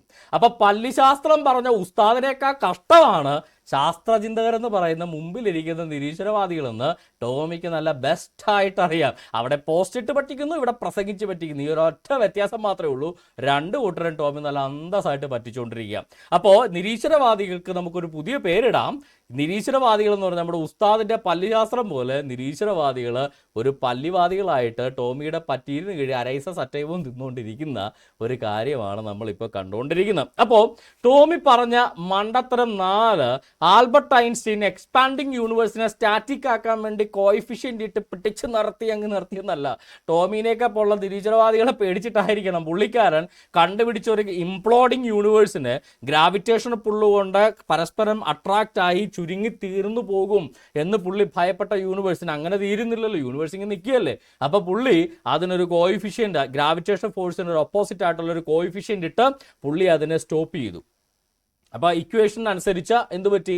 യൂണിവേഴ്സ് സ്റ്റാറ്റിക്കാ. ഗ്രാവിറ്റേഷൻ പുള്ളിന് ഓപ്പോസിറ്റ് ആയിട്ടുള്ള ഒരു കോയിഫിഷ്യൻ്റ് പുള്ളിട്ട് കൊടുത്തപ്പോൾ യൂണിവേഴ്സ് സ്റ്റാറ്റിക് ആയിട്ട് പുള്ളിയുടെ ഇക്വേഷൻ പ്രകാരം വന്നു. അതാണ് സംഭവിച്ചത്. അല്ലാതെ ടോമി പറയുന്ന പോലെ എക്സ്പാൻഡിങ് യൂണിവേഴ്സിനെ മറച്ചു വെച്ച ക്രൈസ്തവ ഗൂഢാലോചന നടത്തി ഐൻസ്റ്റീൻ ഒരു കോയിഫിഷ്യൻ്റ് ഇട്ട് എക്സ്പാൻഡിങ് യൂണിവേഴ്സിനെ മറച്ച സ്റ്റാറ്റിക് യൂണിവേഴ്സ് ആക്കി ബൈബിളിനെ രക്ഷിക്കാൻ നോക്കിയൊന്നുമല്ല. എൻ്റെ പൊന്നു ടോമി, ഇതുപോലുള്ള മണ്ടത്തരങ്ങൾ ദയവ് ചെയ്ത് ഇനി പൊതുവേദികളിൽ എഴുന്നള്ളിക്കരുത്. ഇതേ കാര്യം തന്നെ നമ്മുടെ അമേരിക്കൻ ഫിസിക്കൽ സൊസൈറ്റിയുടെ വെബ് പേജിൽ പിന്നീടും പറയുന്നുണ്ട്. ഞാൻ വേണേൽ കുറച്ചുകൂടെ വലുതാക്കി നിങ്ങളെ കാണിക്കാം. നമ്മൾ നേരത്തെ വായിച്ച 3ാമത്തെ paragraph. So Einstein introduced the prevailing scientific opinion held that universe was static. So Einstein introduced a mathematical fudge factor into his equation known as the cosmological constant. അന്നത്തെ ശാസ്ത്രജ്ഞന്മാർ പറഞ്ഞിരുന്നത് യൂണിവേഴ്സ് സ്റ്റാറ്റിക് ആണെന്നാണ്. അതുകൊണ്ട് ഐൻസ്റ്റീൻ ഈ നിരീശ്വരവാദികളെ ആയിരിക്കും പേടിച്ചിട്ട് ഒരു mathematical adjustment അവിടെ നടത്തി ഒരു ഒരു ഒരു ഫാക്ടർ ഇൻട്രൊഡ്യൂസ് ചെയ്തു. അതിനെയാണ് കോസ്മോളജിക്കൽ കോൺസ്റ്റന്റ് ഓർ ലാംഡ എന്ന് വിളിക്കുന്നത്. It implied the existence of A repulsive force. അതായത് ഈ കോയിഫിഷ്യൻ്റ് എന്ത് ചെയ്തു? ഒരു റിപ്പൾസീവ് ഫോഴ്സിനെ അവിടെ ആ ഇക്വേഷനകത്ത് കൊണ്ടുവന്നു. Pervading space that counteract the gravitational attraction holding matter together. Gravitational attraction എന്ത് ചെയ്യുന്നു? ഈ എല്ലാ യൂണിവേഴ്സിലെ എല്ലാ ഗോളങ്ങളെയും പരസ്പരം അട്രാക്ട് ചെയ്ത് ചുരുക്കി ഒരു സിംഗിൾ പോയിന്റിലേക്ക് കൊണ്ടുവരും എന്നുള്ളതാണ്. ഗ്രാവിറ്റേഷൻ പുൾ എല്ലാം പരസ്പരം അട്രാക്ട് ചെയ്ത് കിടക്കുന്നു. ആ അട്രാക്ഷൻ അതിനെ കൊണ്ടുവരാതിരിക്കണമെങ്കിൽ ഒരു ആൻറ്റി ഗ്രാവിറ്റേഷൻ പുൾ യൂണിവേഴ്സിൽ വേണം. അപ്പോൾ ആ ഒരു ഇംപ്ലോഡിങ് യൂണിവേഴ്സ്, കൺട്രാക്റ്റിംഗ് യൂണിവേഴ്സ് എന്നുള്ള കോൺസെപ്റ്റ് തൻ്റെ ഇക്വേഷനിൽ വരാതിരിക്കാൻ വേണ്ടി ഇദ്ദേഹം ഒരു കോയിഫിഷ്യൻ്റ് ഇട്ട് ഗ്രാവിറ്റിക്ക് ഈ അട്രാക്റ്റിംഗ് ഫോഴ്സിന് ഈ കൺട്രാക്ഷൻ ചെറുക്കുന്നതിന് വേണ്ടി ഗ്രാവിറ്റിയുടെ ഓപ്പോസിറ്റായിട്ട് ഒരു ലാംഡ ഒരു ഫോഴ്സിന് അവിടെ പുള്ളി പ്രഡിക്റ്റ് ചെയ്ത് പ്രതിഷ്ഠിച്ച് ആ ഫോഴ്സ് അവിടെ ഉള്ളൂ. അതെന്ത് ഫോഴ്സ് ആണെന്നൊന്നും പുള്ളിക്കറിയില്ല. ആ ഒരു ഫോഴ്സ് അവിടെ ഉള്ളത് കൊണ്ട് ഈ ഗ്രാവിറ്റി പ്രകാരമുള്ള കൺട്രാക്ഷൻ നടക്കുന്നില്ല എന്ന് പുള്ളി സ്ഥാപിച്ചു വെച്ചു. ഇത്രയും ഒരു സയൻറ്റിഫിക് ആയിട്ടുള്ള പുള്ളിയുടെ ഒരു ഒബ്സർവേഷനെ ആണ് ഇദ്ദേഹം ക്രൈസ്തവരുടെ തലയെ കെട്ടിവെച്ച് ക്രൈസ്തവർ എന്താണ് മണ്ടത്തരം പറഞ്ഞു എന്നൊക്കെ പറഞ്ഞുകൊണ്ടിരിക്കുന്നത്. അവിടെ മണ്ടത്തരം പറഞ്ഞിട്ടുണ്ടെങ്കിൽ അത് ഈ സയൻറ്റിഫിക് വേൾഡാണ്, അല്ലാതെ ക്രൈസ്തവരല്ല. അവിടെ മണ്ടത്തരം പറഞ്ഞിട്ടുണ്ടെങ്കിൽ അന്നത്തെ നിരീശ്വരവാദികളായിരിക്കും അവിടുത്തെ, അല്ലാതെ ക്രൈസ്തവർക്ക് അതിനകത്ത് കയറി മണ്ടത്തരം പറയേണ്ട യാതൊരു കാര്യവും ഇല്ല എൻ്റെ പൊന്ന് ടോമി. ഇതാണ് ടോമിയുടെ 1ാമത്തെ വീഡിയോയിലെ 4ാമത്തെ മണ്ടത്തരം. ഇങ്ങനെ പറഞ്ഞ് ഞാൻ പറഞ്ഞില്ലേ എൻ്റെ എണ്ണം വരെ തെറ്റിപ്പോകും. ഇനി ടോമിയുടെ 5ാമത്തെ മണ്ടത്തരം. ടോമി പറയുന്നു ഈ പറയുന്ന ഐൻസ്റ്റീൻ അതൊരു കോസ്മോളജിക്കൽ കോൺസ്റ്റന്റ് ഇട്ടത് ഒരു ബിഗ്ഗസ്റ്റ് ബ്ലണ്ടർ ആയിരുന്നു. നമുക്കൊന്ന് കേട്ട് നോക്കാം. 1915 ഇന്ന് ലോകത്തിലെ ഏറ്റവും പ്രശസ്തനായ ശാസ്ത്രജ്ഞൻ എന്നറിയപ്പെടുന്ന ആൽബർട്ട് ഐൻസ്റ്റൈൻ അദ്ദേഹത്തിന്റെ വിഖ്യാതമായ ജനറൽ തിയറി ഓഫ് റിലേറ്റിവിറ്റി അവതരിപ്പിച്ചു. അതിനുശേഷം അദ്ദേഹം അതിനെ ഗണിതപരമായി നിർദ്ധരിച്ചപ്പോൾ അതിന് ഫീൽഡ് ഇക്വേഷൻ എന്നാണ് പറയുന്നത്. ആ ഇക്വേഷൻ അനുസരിച്ച് പ്രപഞ്ചം ഇതേപോലെ സ്റ്റാറ്റിക് ആയിട്ട് നിലനിൽക്കില്ല, അത് വികസിച്ചുകൊണ്ടിരിക്കും. എന്നാൽ അതേവരെ ഉണ്ടായിരുന്ന ആളുകളുടെ ഒരു ധാരണ എന്ന് പറഞ്ഞാൽ പ്രപഞ്ചം സ്റ്റാറ്റിക് ആയിട്ട് എന്നും ഒരേപോലെ നിലനിൽക്കുന്നു എന്നുള്ളതായിരുന്നു. അതിന് കാരണം ബൈബിളിലൊക്കെ എഴുതിയിരിക്കുന്നത് അങ്ങനെയാണ്. അവിടുന്ന് പ്രപഞ്ചത്തെ ഉറപ്പിച്ചു നിർത്തിയിരിക്കുന്നു, അത് ചലിക്കുകയില്ല, അത് ഇളകുകയില്ല, അതിന് മാറ്റം സംഭവിക്കില്ല എന്നൊക്കെയാണ്. അപ്പൊ ഇത് വിശ്വസിച്ചിരുന്ന ഐൻസ്റ്റീൻ കരുതി അദ്ദേഹത്തിന്റെ ഇക്വേഷൻ എന്തോ പ്രശ്നമുണ്ട് എന്ന് കരുതി അദ്ദേഹം ആ ഇക്വേഷനെ ഒന്ന് പരിഷ്കരിക്കാൻ വേണ്ടി ശ്രമിച്ചു. അങ്ങനെയാണ് അദ്ദേഹം അതിൻ്റെ തൊട്ടൊരു കോൺസ്റ്റന്റ് ചേർത്തു. ഇതിനെ കോസ്മോളജിക്കൽ കോൺസ്റ്റന്റ് എന്ന് വിളിക്കുന്നു. എന്നിട്ടും ഈ പ്രശ്നം പരിഹരിക്കാതെ വന്നപ്പോൾ അദ്ദേഹം ആ കോൺസ്റ്റന്റ് എടുത്തു മാറ്റുകയും ചെയ്തു. അങ്ങനെ ഇരിക്കുന്ന അവസരത്തിലാണ് 1929 എഡ്വിൻ ഹബിൾ അദ്ദേഹത്തിന്റെ ടെലസ്കോപ്പിലൂടെ ഗാലക്സികളെ നിരീക്ഷിച്ചതിൽ നിന്നും ഗാലക്സികൾ പരസ്പരം അകലുകയാണ് അഥവാ പ്രപഞ്ചം വികസിക്കുകയാണ് എന്ന് കണ്ടെത്തിയത്. ഇതറിഞ്ഞ ഐൻസ്റ്റീൻ തലയ്ക്ക് കൈയും കൊടുത്തിരുന്നു പോയി. കാരണം ഐൻസ്റ്റീൻ ഇത് വർഷങ്ങൾക്ക് മുമ്പ് കണ്ടെത്തിയ കാര്യമായിരുന്നു. എന്നാൽ ബൈബിളിൽ എഴുതിയിരിക്കുന്ന ഒരു പൊട്ടക്കഥ അത് യാഥാർത്ഥ്യമാണ് എന്ന് വിശ്വസിച്ചതിന്റെ പേരിൽ അദ്ദേഹത്തിന്റെ തന്നെ കണ്ടെത്തലുകളെ തിരുത്തിക്കൊണ്ടേയിരുന്നു. ഇതിനെ പിന്നീട് അദ്ദേഹം biggest blunder in my life എന്ന പേരിൽ വിശേഷിപ്പിക്കുകയും ചെയ്തു. എൻ്റെ പൊന്ന് ടോമിയെ, അവിടെയും കൊണ്ട് ബൈബിളിൻ്റെ നെഞ്ചത്ത് അത് കേട്ടോണ്ടിരിക്കാൻ കുറേ പൊട്ടന്മാരും. ഇതും ബൈബിളുമായിട്ട് യാതൊരു ബന്ധവും ഇല്ലെന്നുള്ളതാണ്. കാര്യം യൂണിവേഴ്സ് കൺട്രാക്റ്റിംഗ് ആണെന്നോ എക്സ്പാൻഡിങ് ആണെന്നോ പിന്നെയും നമുക്ക് ബൈബിളിൽ നിന്ന് പറയാം. കൺട്രാക്റ്റിംഗ് ആണെന്ന് ഒരു വിധത്തിലും ബൈബിളിൽ നമുക്ക് യൂണിവേഴ്സ് ചുരുങ്ങിക്കൊണ്ടിരിക്കുന്നു എന്നുള്ളൊരു കോൺസെപ്റ്റ് ബൈബിളിൽ. എക്സ്പാൻഡിങ് ആണെന്നുള്ളത് നമുക്ക് വേണമെങ്കിൽ എവിഡൻസ് എടുക്കാൻ പറ്റും. പക്ഷേ കൺട്രാക്റ്റിംഗ് ആണെന്നുള്ളതിന് there is no evidence in Bible. അപ്പോൾ ബൈബിളിൽ അങ്ങനെ പറഞ്ഞതുകൊണ്ട് ഐൻസ്റ്റീൻ ഒരു ഇക്വേഷൻ ഇട്ട് ഇത് ചെയ്തുകൊണ്ട് ഹബിള് കണ്ടുപിടിക്കുന്നതിന് മുന്നേ കണ്ടുപിടിച്ചിട്ടും ഐൻസ്റ്റീൻ മണ്ടത്തരം ചെയ്ത് ആ കോയിഫിഷ്യൻ്റ് ഇട്ട് ഇതിനെ തൻ്റെ കണ്ടുപിടുത്തത്തെ ഇല്ലാതാക്കി. അത് ബൈബിള് കാരണമാണ്, അതുകൊണ്ട് ബൈബിൾ എല്ലാവരും മണ്ടത്തരം എന്ന് പറയുക. ഇതൊക്കെ പറയണമെങ്കിൽ എൻ്റെ പൊന്ന് ടോമി, തലക്കകത്ത് ആൾതാമസമില്ലാത്ത ആളുകളായിരിക്കണം. അത് നിങ്ങളുടെ കൂട്ടത്തിലുണ്ടാവും, ഞങ്ങളുടെയൊക്കെ കൂട്ടത്തിൽ അങ്ങനെയുള്ള ആളുകൾ ഇല്ല. അപ്പോൾ ഇദ്ദേഹത്തിൻ്റെ ഇതിനകത്ത് അഞ്ചാമത്തെ മണ്ടത്തരം എന്താണെന്ന് വെച്ച് കഴിഞ്ഞാൽ, ഐൻസ്റ്റീൻ്റെ കോസ്മോളജിക്കൽ കോൺസ്റ്റന്റ് എന്ന് പറയുന്നത് it was not a blunder. It was not a blunder. അതിനെക്കുറിച്ച് പിൽക്കാലത്തെ പല സയൻറ്റിസ്റ്റുകളും വിശേഷിപ്പിക്കുന്നത് ഐൻസ്റ്റീനെ പോലൊരു ഐക്യമുള്ള ആളുടെ ബ്ലണ്ടർ പോലും ഒരു സയൻറ്റിഫിക് ട്രൂത്ത് ആയിരുന്നു എന്നാണ്. അതിൻ്റെ കാരണം നിങ്ങളിവിടെ കാണുന്ന പേപ്പർ ഒരു നൊബേൽ ലോറേറ്റിൻ്റെ പേപ്പറാണ്.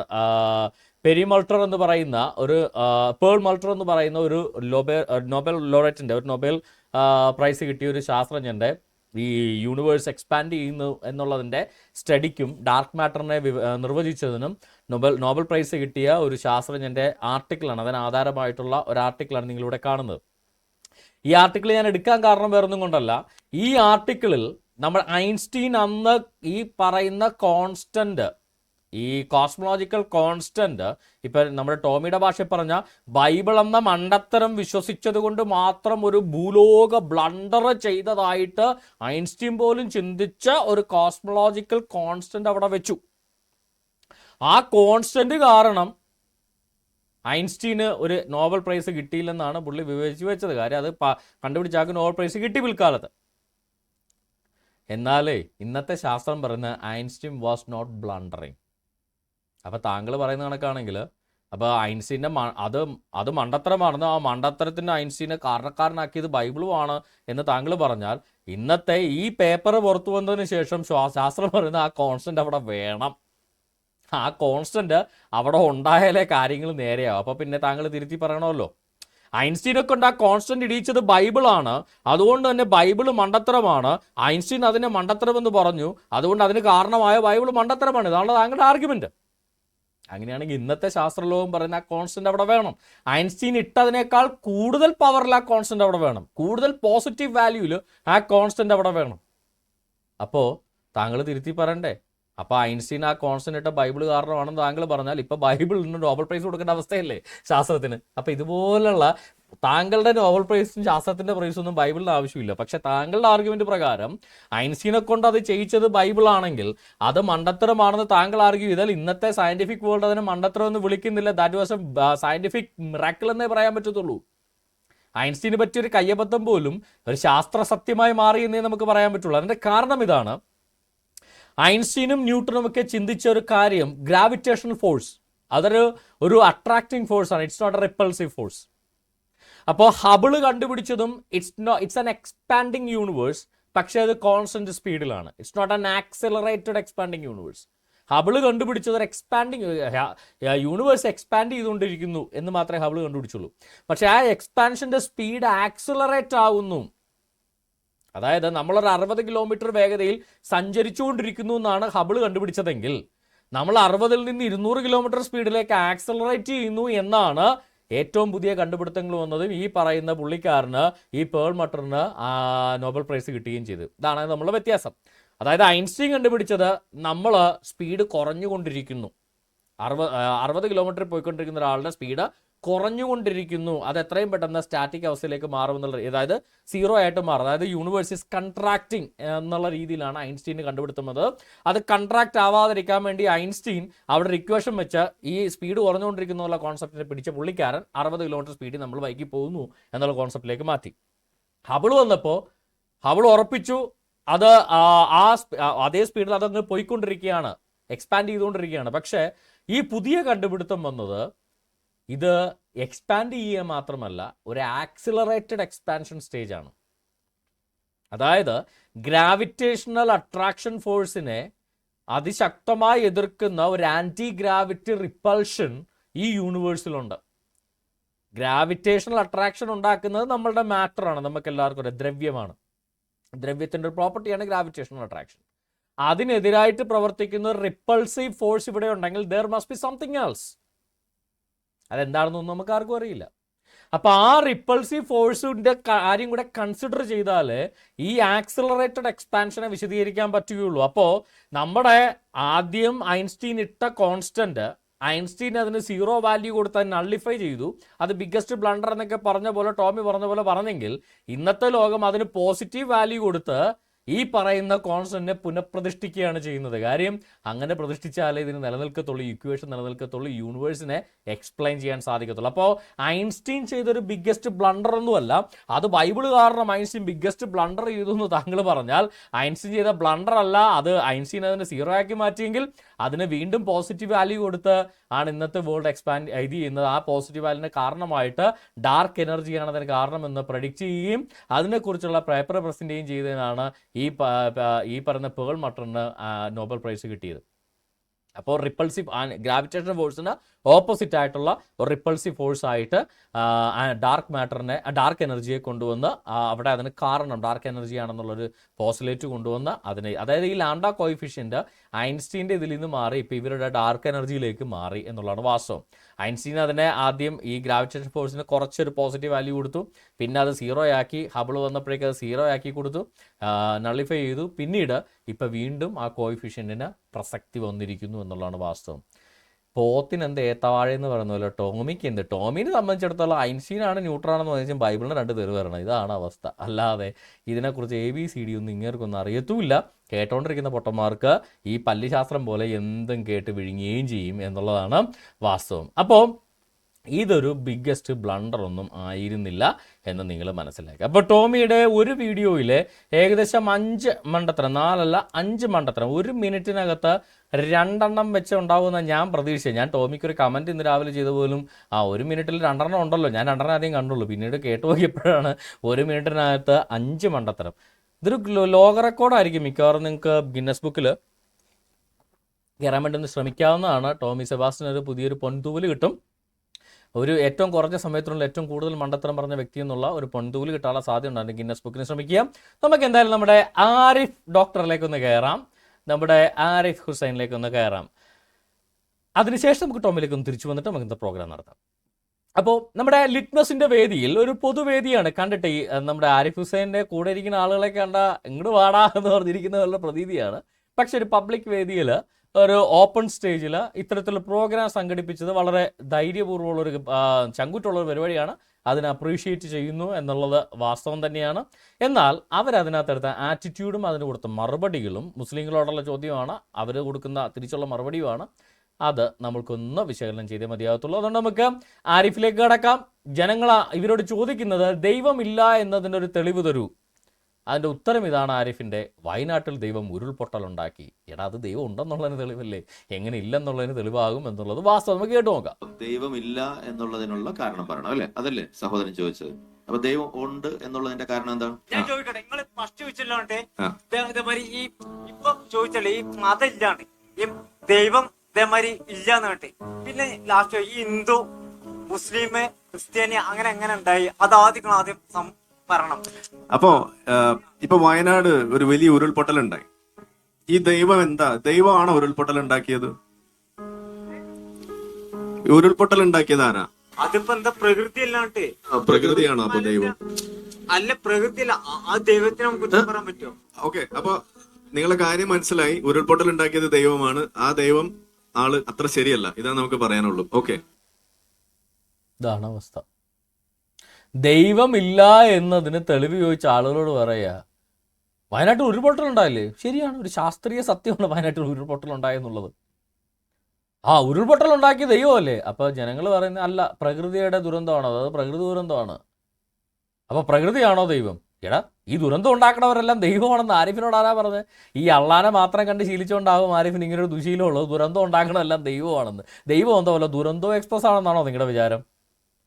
ഞാനൊന്ന് ചോദിക്കട്ടെ, ടിയാൻമാൻ സ്ക്വയറിൽ നിരീശ്വരവാദികൾ ടാങ്ക് കയറ്റി, കമ്മ്യൂണിസ്റ്റ് നിരീശ്വരവാദികൾ ടാങ്കുകൾ കയറ്റി കുറേ യുവാക്കളെ കൊന്നൊടുക്കി. അപ്പോൾ പിന്നെ ആരിഫിനെയൊക്കെ അറസ്റ്റ് ചെയ്യണമല്ലോ. ഇപ്പോൾ ആരിഫ് നിരീശ്വരവാദിയല്ലേ? ആണ്. ടിയാൻമാൻ സ്ക്വയറിൽ നിരീശ്വരവാദികളെ കൊന്നൊടുക്കിയതാണ്. അപ്പോൾ പിന്നെ ആരിഫിനെയൊക്കെ അറസ്റ്റ് ചെയ്യണമല്ലോ. ഇവിടെ ആരാണ് എന്താണ് എന്നൊന്നും അറിയണ്ട. ഒരു ദുരന്തം ഉണ്ടായോ, പിണറായി രാജിവെക്കണം എന്ന് പറയുന്ന പോലെയാണ്. എന്തെങ്കിലും സംഭവിച്ചു ഉമ്മൻചാണ്ടി രാജിവെക്കണം. കേരളത്തിൽ എപ്പോഴും അങ്ങനെയാണല്ലോ. കമ്മ്യൂണിസ്റ്റാണ് ഭരിക്കണമെങ്കിൽ പിണറായി രാജിവെക്കണം, കോൺഗ്രസ് ഭരിക്കണം ഉമ്മൻചാണ്ടി രാജിവെക്കണം. അതല്ലാതെ ഇതാരുണ്ടാക്കി, എന്താണ് ഇത് സംഭവിച്ചതെന്നതിനെക്കുറിച്ച് യാതൊരു പഠനങ്ങളും നടത്തില്ല. നിരീശ്വരവാദികളെല്ലാം കൂടെ കൊറോണ വൈറസിനെ ഉണ്ടാക്കി തുറന്നു വിട്ട് കൊറോണ രോഗം ഉണ്ടാക്കി നാട്ടുകാരെ കൊന്നു. എന്നിട്ട് പറയുക, കണ്ടില്ലേ ദൈവം വൈറസിനെ വിട്ട് ആളെ കൊന്നു. എവിടെ നിന്ന് വന്ന കൊറോണ വൈറസ്? വുഹാൻ ലാബിൽ നിന്ന്. വുഹാൻ ലാബ് നടത്തിപ്പുകാരാരാ? നിരീശ്വരവാദികൾ. അല്ല, ഇനി ചൈനക്കാർ കമ്മ്യൂണിസം നിരീശ്വരവാദി അല്ലെന്ന് പറയരുതട്ടെ. കേരളത്തിൽ മാത്രമേ നിരീശ്വരവാദം മാറി കോയവാദമായിട്ടുള്ളൂ. ചൈനയിൽ ഇപ്പോഴും നിരീശ്വരവാദം തന്നെ കമ്മ്യൂണിസ്റ്റ് പാർട്ടിയുടെ അടിസ്ഥാനം. ഓക്കെ, ഭൗതികാത്മക നിരീശ്വരവാദം തന്നെയാണ്. ഭൗതികാത്മക വൈരുദ്ധ്യവാദം എന്താണെങ്കിലും ചൈനയിലെ കമ്മ്യൂണിസ്റ്റുകാർക്ക് ഇപ്പോഴും നിരീശ്വരവാദികളല്ല. കേരളത്തിൽ മാത്രമേ ഹജ്ജിന് പോയി തുടങ്ങിയിട്ടുള്ളൂ. അപ്പോൾ നിരീശ്വരവാദികളെല്ലാം കൂടെ കൊറോണ വൈറസിനെ ഉണ്ടാക്കി തുറന്നു വിട്ട് നാട്ടുകാരെ കൊന്നൊടുക്കിയിട്ട് കുറ്റം ദൈവത്തിനും വിശ്വാസികൾക്കും. ഇത് എവിടത്തെ ന്യായമാ? എൻ്റെ ആരിഫ്, ഞാനൊരു കാര്യം ചെയ്യിക്കട്ടെ. മനുഷ്യൻ്റെ പ്രകൃതിയോടുള്ള ഇടപെടൽ മൂലം മനുഷ്യൻ പാറ പൊട്ടിച്ചും കോറയും ഉണ്ടാക്കിയും അവിടെയും പൊട്ടിച്ച് ഇവിടെയും പൊട്ടിച്ച് മനുഷ്യൻ ഓരോരോ പ്രകൃതിയെ അങ്ങോട്ട് ചൂഷണം ചെയ്തപ്പോൾ മണ്ണിടിഞ്ഞ് പുറത്തേക്ക് വീണു. That's what happened. കൊച്ചിയിലും അതുപോലെ മെട്രോപൊളിറ്റൻ സിറ്റിയിലൊക്കെ കെട്ടിടങ്ങൾ കെട്ടിപ്പൊക്കാൻ വേണ്ടി നമ്മുടെ ആരുടെയും പറമ്പിൽ നിന്നല്ല വന്ന് പാറ എടുത്തുകൊണ്ട് പോണേ. ഇതുപോലുള്ള മലനാട്ടിൽ ചെന്ന് പാറ എടുത്തുകൊണ്ട് പോരും. മൊത്തത്തിൽ മലകൾ പലതും പിടിക്കുകയും ബാലൻസ് ആവുകയും ചെയ്യുമ്പോൾ വെള്ളം ഒഴുകിപ്പോവാനും വെള്ളം ഇതിനുള്ള ഇതൊക്കെ കുറഞ്ഞിട്ട് വെള്ളം മണ്ണിലേക്ക് ഇറങ്ങി മണ്ണും താഴത്തെ പാറയും തമ്മിലുള്ള ബന്ധം ഇല്ലാതാകുകയും ഒരു സോയിൽ പൈപ്പിംഗ് പ്രതിഭാസം ഉണ്ടാവുകയും ഈ മണ്ണെല്ലാം കൂടി ഇടിഞ്ഞ് മരങ്ങളും അടക്കം ഇങ്ങോട്ട് വരും. പിന്നെ ഒരു സ്നോബോൾ ഫിനോമിന ഉണ്ടാകുന്നത്. ഇത് ദൈവം ഉണ്ടാക്കിയതാണോ മനുഷ്യനുണ്ടാക്കുന്നതാണോ? അപ്പം മനുഷ്യൻ്റെ എന്തെങ്കിലും കുറവുകൾ കൊണ്ടോ മനുഷ്യൻ അങ്ങോട്ട് എന്തെങ്കിലും ചെയ്യുന്നത് കൊണ്ടോ ഏതെങ്കിലും നിരീശ്വരവാദികൾ ഒരു വൈറസിനെ തുറന്നു വിട്ടത് കൊണ്ടോ മനുഷ്യൻ പ്രകൃതിയെ ചൂഷണം ചെയ്യുന്നത് കൊണ്ടോ മനുഷ്യന് വന്നു കിട്ടുന്ന തിരിച്ചടികളെ ദൈവം കൊന്നു, ദൈവം ഉരുൾപൊട്ടലുണ്ടാക്കി പട്ടിയെ കൊന്നു, പൂച്ചേനെ കൊന്നു, പോത്തിനെ കൊന്നു, എരുമേനെ കൊന്നു, അതുകൊണ്ട് ദൈവം രാജിവെക്കുക എന്ന് പറയുന്ന ഭൗതിക നിലവാരമേ ഉള്ളൂ എന്ന് നിങ്ങൾ തുറന്ന് സമ്മതിക്കുമ്പോൾ ശരിക്കും പറഞ്ഞ് ഈ കോയകളും നിങ്ങൾ തമ്മിൽ എന്താ വ്യത്യാസം? ഈ ലിറ്റ്മസുകാരും കോയകളും തമ്മിൽ എന്താ വ്യത്യാസം? എന്ത് ബൗദ്ധിക നിലവാര വ്യത്യാസമാണ് നിങ്ങൾ തമ്മിലുള്ളത്? നിങ്ങളുടെ ആർഗ്യുമെന്റ് അവരുടെ ആർഗ്യുമെന്റിനേക്കാൾ കഷ്ടമാണല്ലോ. അവരുടെ ഒരു സർക്കുലർ ആർഗ്യുമെന്റിനേക്കാൾ കഷ്ടമാണ് നിങ്ങൾ നടത്തുന്ന ഇത്തരത്തിലുള്ള ചീപ്പ് ആർഗ്യുമെന്റ് എന്ന് മാത്രമേ എനിക്ക് പറയാനുള്ളൂ. നമുക്ക് അതിലേക്ക് തുറന്നു കേൾക്കാം. ഇങ്ങനെ കാരുണ്യവാനും കരുണാമയനുമായിട്ടുള്ള ഈ ദൈവം എന്തിനാണ് ഈ ഉരുൾപൊട്ടൽ ഉണ്ടാക്കിയിട്ട് ആളുകളെ കൊല്ലുന്നത്? അതും ചില ആളുകളൊക്കെ അമ്പലത്തിലോ അല്ലെങ്കിൽ പള്ളിയിലോ ഒക്കെ നിസ്കരിച്ചുകൊണ്ടിരിക്കുമ്പോ തൊഴുതുകൊണ്ടിരിക്കുമ്പോ കുമ്പിട്ട് മുട്ടിട്ട് പ്രാർത്ഥിച്ചുകൊണ്ടിരിക്കുമ്പോഴൊക്കെയാണ് ചില അപകടങ്ങളൊക്കെ. ഇപ്പൊ ഹൈത്തിയിൽ ഭൂകമ്പം ഉണ്ടായത് അവിടെ ആളുകൾ പള്ളിയിൽ കൂടിക്കൊണ്ടിരിക്കുന്ന സമയത്താണ്. അതേപോലെ പോർച്ചുഗലിൽ ഒരിക്കൽ ഇതേപോലെ ഒരു വെള്ളപ്പൊക്കം സുനാമിയും ഒക്കെ വന്നത് അവിടെ ആളുകൾ ആ പള്ളിക്കകത്ത് ഇരിക്കുമ്പോഴാണ്. അപ്പൊ നിങ്ങൾ പറയൂ, അങ്ങനെയൊക്കെ ചെയ്യുന്ന ഒരു ദൈവം എങ്ങനെയാണ് കാരുണ്യവാനും കാരണം? ഇനി ഇത് മനുഷ്യനെ മാത്രമല്ലല്ലോ കൊല്ലുന്നത്. ഈ പ്രകൃതി ദുരന്തം ഉണ്ടാകുന്ന സമയത്ത് ഇതിലൊന്നും പെടാത്ത പശുക്കൾ മരിക്കുന്നു, അല്ലെങ്കിൽ ഈ പെരിച്ചാഴി മരിക്കുന്നു, എലി മരിക്കുന്നു, തവള മരിക്കുന്നു, മൂരി വരെ മരിക്കുന്നു. എന്താണ് അവര് ചെയ്ത കുഴപ്പം? അവരെ എന്തിനാണ് ഇങ്ങനെ ഈ ഉരുൾപൊട്ടൽ ഉണ്ടാക്കിയിട്ട് കൊല്ലുന്നത്?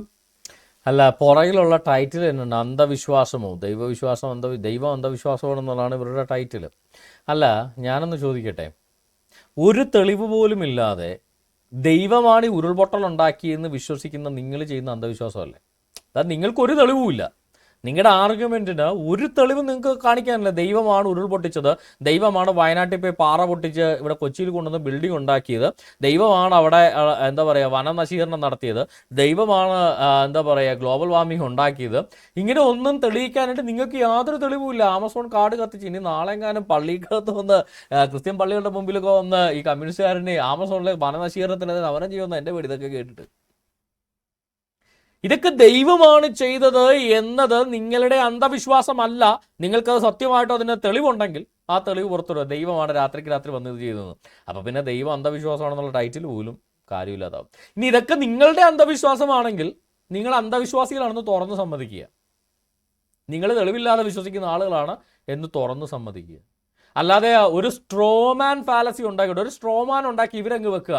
ദൈവം ഉരുൾപൊട്ടിക്കുന്നു, ദൈവം ആളുകളെ കൊല്ലുന്നു, ദൈവം ഒരു ഭൂകമ്പം ഉണ്ടാക്കി ആളുകളെ കൊല്ലുന്നു എന്നുള്ള സ്ട്രോമാൻ ഫാലസി നിങ്ങൾ ഉണ്ടാക്കിയിട്ട് മനുഷ്യരെന്തെങ്കിലും ചെയ്തുണ്ടാക്കുന്ന ദുരന്തങ്ങളെല്ലാം ദൈവത്തിൻ്റെ തലയിൽ കെട്ടിവെച്ച് രക്ഷപ്പെടാൻ വേണ്ടി നിങ്ങൾ നോക്കുന്നതിനകത്തുള്ള യാതൊരു തരം അന്ധവിശ്വാസമല്ലേ എന്നാണ് ഞാൻ ചോദിക്കുന്നത്. നിങ്ങൾക്ക് തെളിവില്ലാത്തതാണ് അന്ധവിശ്വാസം. തെളിവില്ലാതെ വിശ്വസിക്കുന്ന അന്ധവിശ്വാസമാണെങ്കിൽ ദൈവം ഉരുൾപൊട്ടിയെന്ന് നിങ്ങൾ പറഞ്ഞാൽ അതിന് നിങ്ങൾ തെളിവ് കാണിക്കുന്നില്ലെങ്കിൽ നിങ്ങൾ അന്ധവിശ്വാസികളല്ലേ. ഞങ്ങളാരും പറഞ്ഞിട്ടില്ല ദൈവമാണ് ഉരുൾപൊട്ടിച്ചതെന്ന്, നിങ്ങളാണത് പറയുന്നത്. അപ്പോൾ ഒരു വിശ്വാസം ഇന്ന് വരെ ഞാൻ പറഞ്ഞു കേട്ടിട്ടില്ല ദൈവമാണ് വയനാട്ടിൽ ഉരുൾപൊട്ടിച്ചതെന്ന്. വെളിവില്ലാത്ത കോയകൾ പോലും പറഞ്ഞ് ഞാൻ കേട്ടിട്ടില്ല അള്ളാഹുവാണ് ഉരുൾപൊട്ടിച്ചതെന്ന്. വെളിവില്ലാത്ത കോയകൾ പോലും പറഞ്ഞിട്ടില്ല. അങ്ങനെ ഇരിക്കെ ഇത് നിങ്ങളിങ്ങനെ ഒരു ആർഗ്യുമെൻ്റ് കൊണ്ടുവരുമ്പോൾ ഒന്നുകിൽ നിങ്ങൾ അന്ധവിശ്വാസികൾ, അതല്ലെങ്കിൽ നിങ്ങൾ ദൈവത്തെ ചുമ്മാ പറയാൻ വേണ്ടി എന്തെങ്കിലും ഡയലോഗ് അടിക്കാൻ വേണ്ടി വന്നിരിക്കുന്നു. ഇതുപോലൊരു പൊതുവേദിയിൽ ഒരു ചോദ്യത്തെ ഇപ്പം ദൈവമില്ല എന്ന് നിങ്ങൾ തെളിയിക്കണമെങ്കിൽ അതിന് നിങ്ങൾക്ക് സയൻറ്റിഫിക്കായ ഒത്തിരി മാർഗങ്ങളില്ലേ? ഒരു വസ്തു എക്സിസ്റ്റ് ചെയ്യുന്നില്ല എന്ന് തെളിയിക്കാൻ എത്രത്തോളം മാർഗങ്ങളുണ്ട്. ആ ഒരു വസ്തു കോസ് ചെയ്തു എന്ന് പറയപ്പെടുന്ന കാര്യങ്ങൾ അതല്ല കോസ് ചെയ്തത്, അതിന് കൃത്യമായ മറ്റൊരു കോസ് ഉണ്ട് എന്ന് കാണിക്കാം. കാര്യം സേ ഫോർ എക്സാമ്പിൾ പണ്ടൊക്കെ എപ്പിലെപ്സി വരുമ്പോൾ ചെകുത്താൻ തല്ലി എന്നാ പറയുന്നത് അല്ലേ? പണ്ടൊക്കെ എപ്പിലെപ്സി നമ്മുടെ ചുഴലി വരുമ്പോൾ ചെകുത്താൻ വന്ന് തല്ലി വീഴ്ത്തിയാണെന്നാണ് പണ്ടൊക്കെ എല്ലാവരും പറയുന്നത്.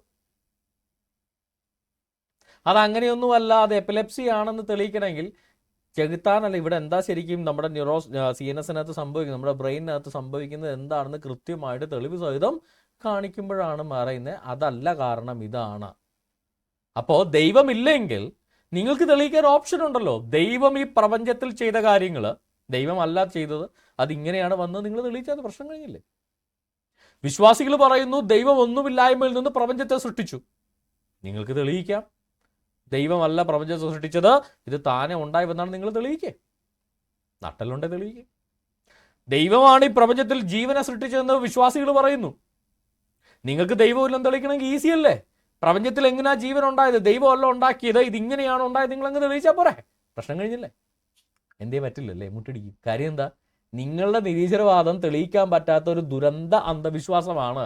അതൊരു ശാസ്ത്രീയമായ ഭൂലോക അബദ്ധമാണ്. അത് ശാസ്ത്രീയമായി ഇന്ന് വരെ തെളിയിക്കപ്പെടാത്ത ഒരു ഭൂലോക അബദ്ധമാണ് എന്ന് നിങ്ങൾക്ക് ഞങ്ങളെയൊക്കെ നന്നായിട്ട് അറിയാം.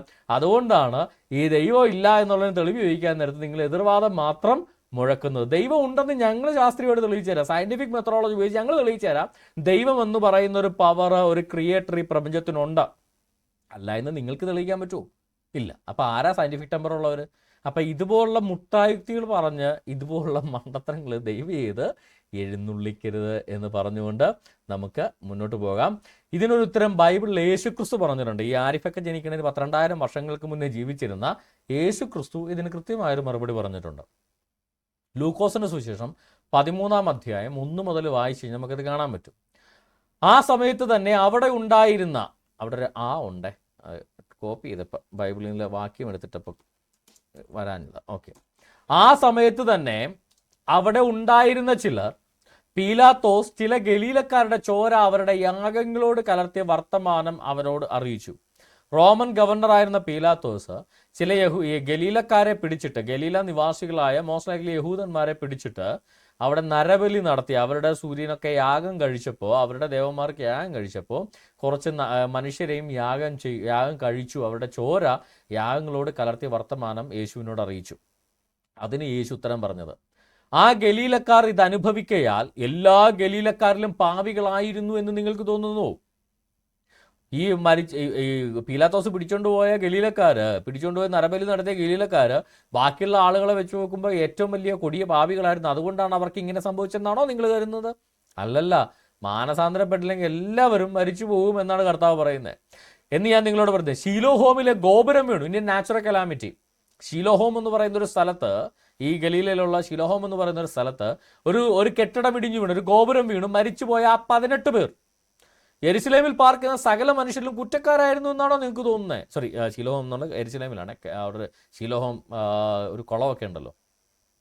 അപ്പൊ ശീലോഹോമിലെ ഗോപുരം വീണു മരിച്ച 18 പേർ യെരുശലേമിലുള്ള സകല മനുഷ്യരിലും വെച്ച് ഏറ്റവും പാപികളായിരുന്നു, ഏറ്റവും വലിയ കുറ്റക്കാരായിരുന്നു എന്നാണോ നിങ്ങൾക്ക് തോന്നുന്നത്?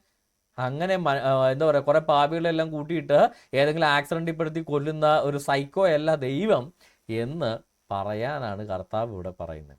അപ്പോൾ ഈ ആരിഫൊക്കെ ചോദിക്കുന്ന ചോദ്യങ്ങൾക്ക്, ഒരു ഉരുൾപൊട്ടൽ ഇത്രയും പേര് മരിച്ചു, അവരെല്ലാം പാപികളായിട്ട് ദൈവം അവരെ ശിക്ഷിച്ചതാണോ?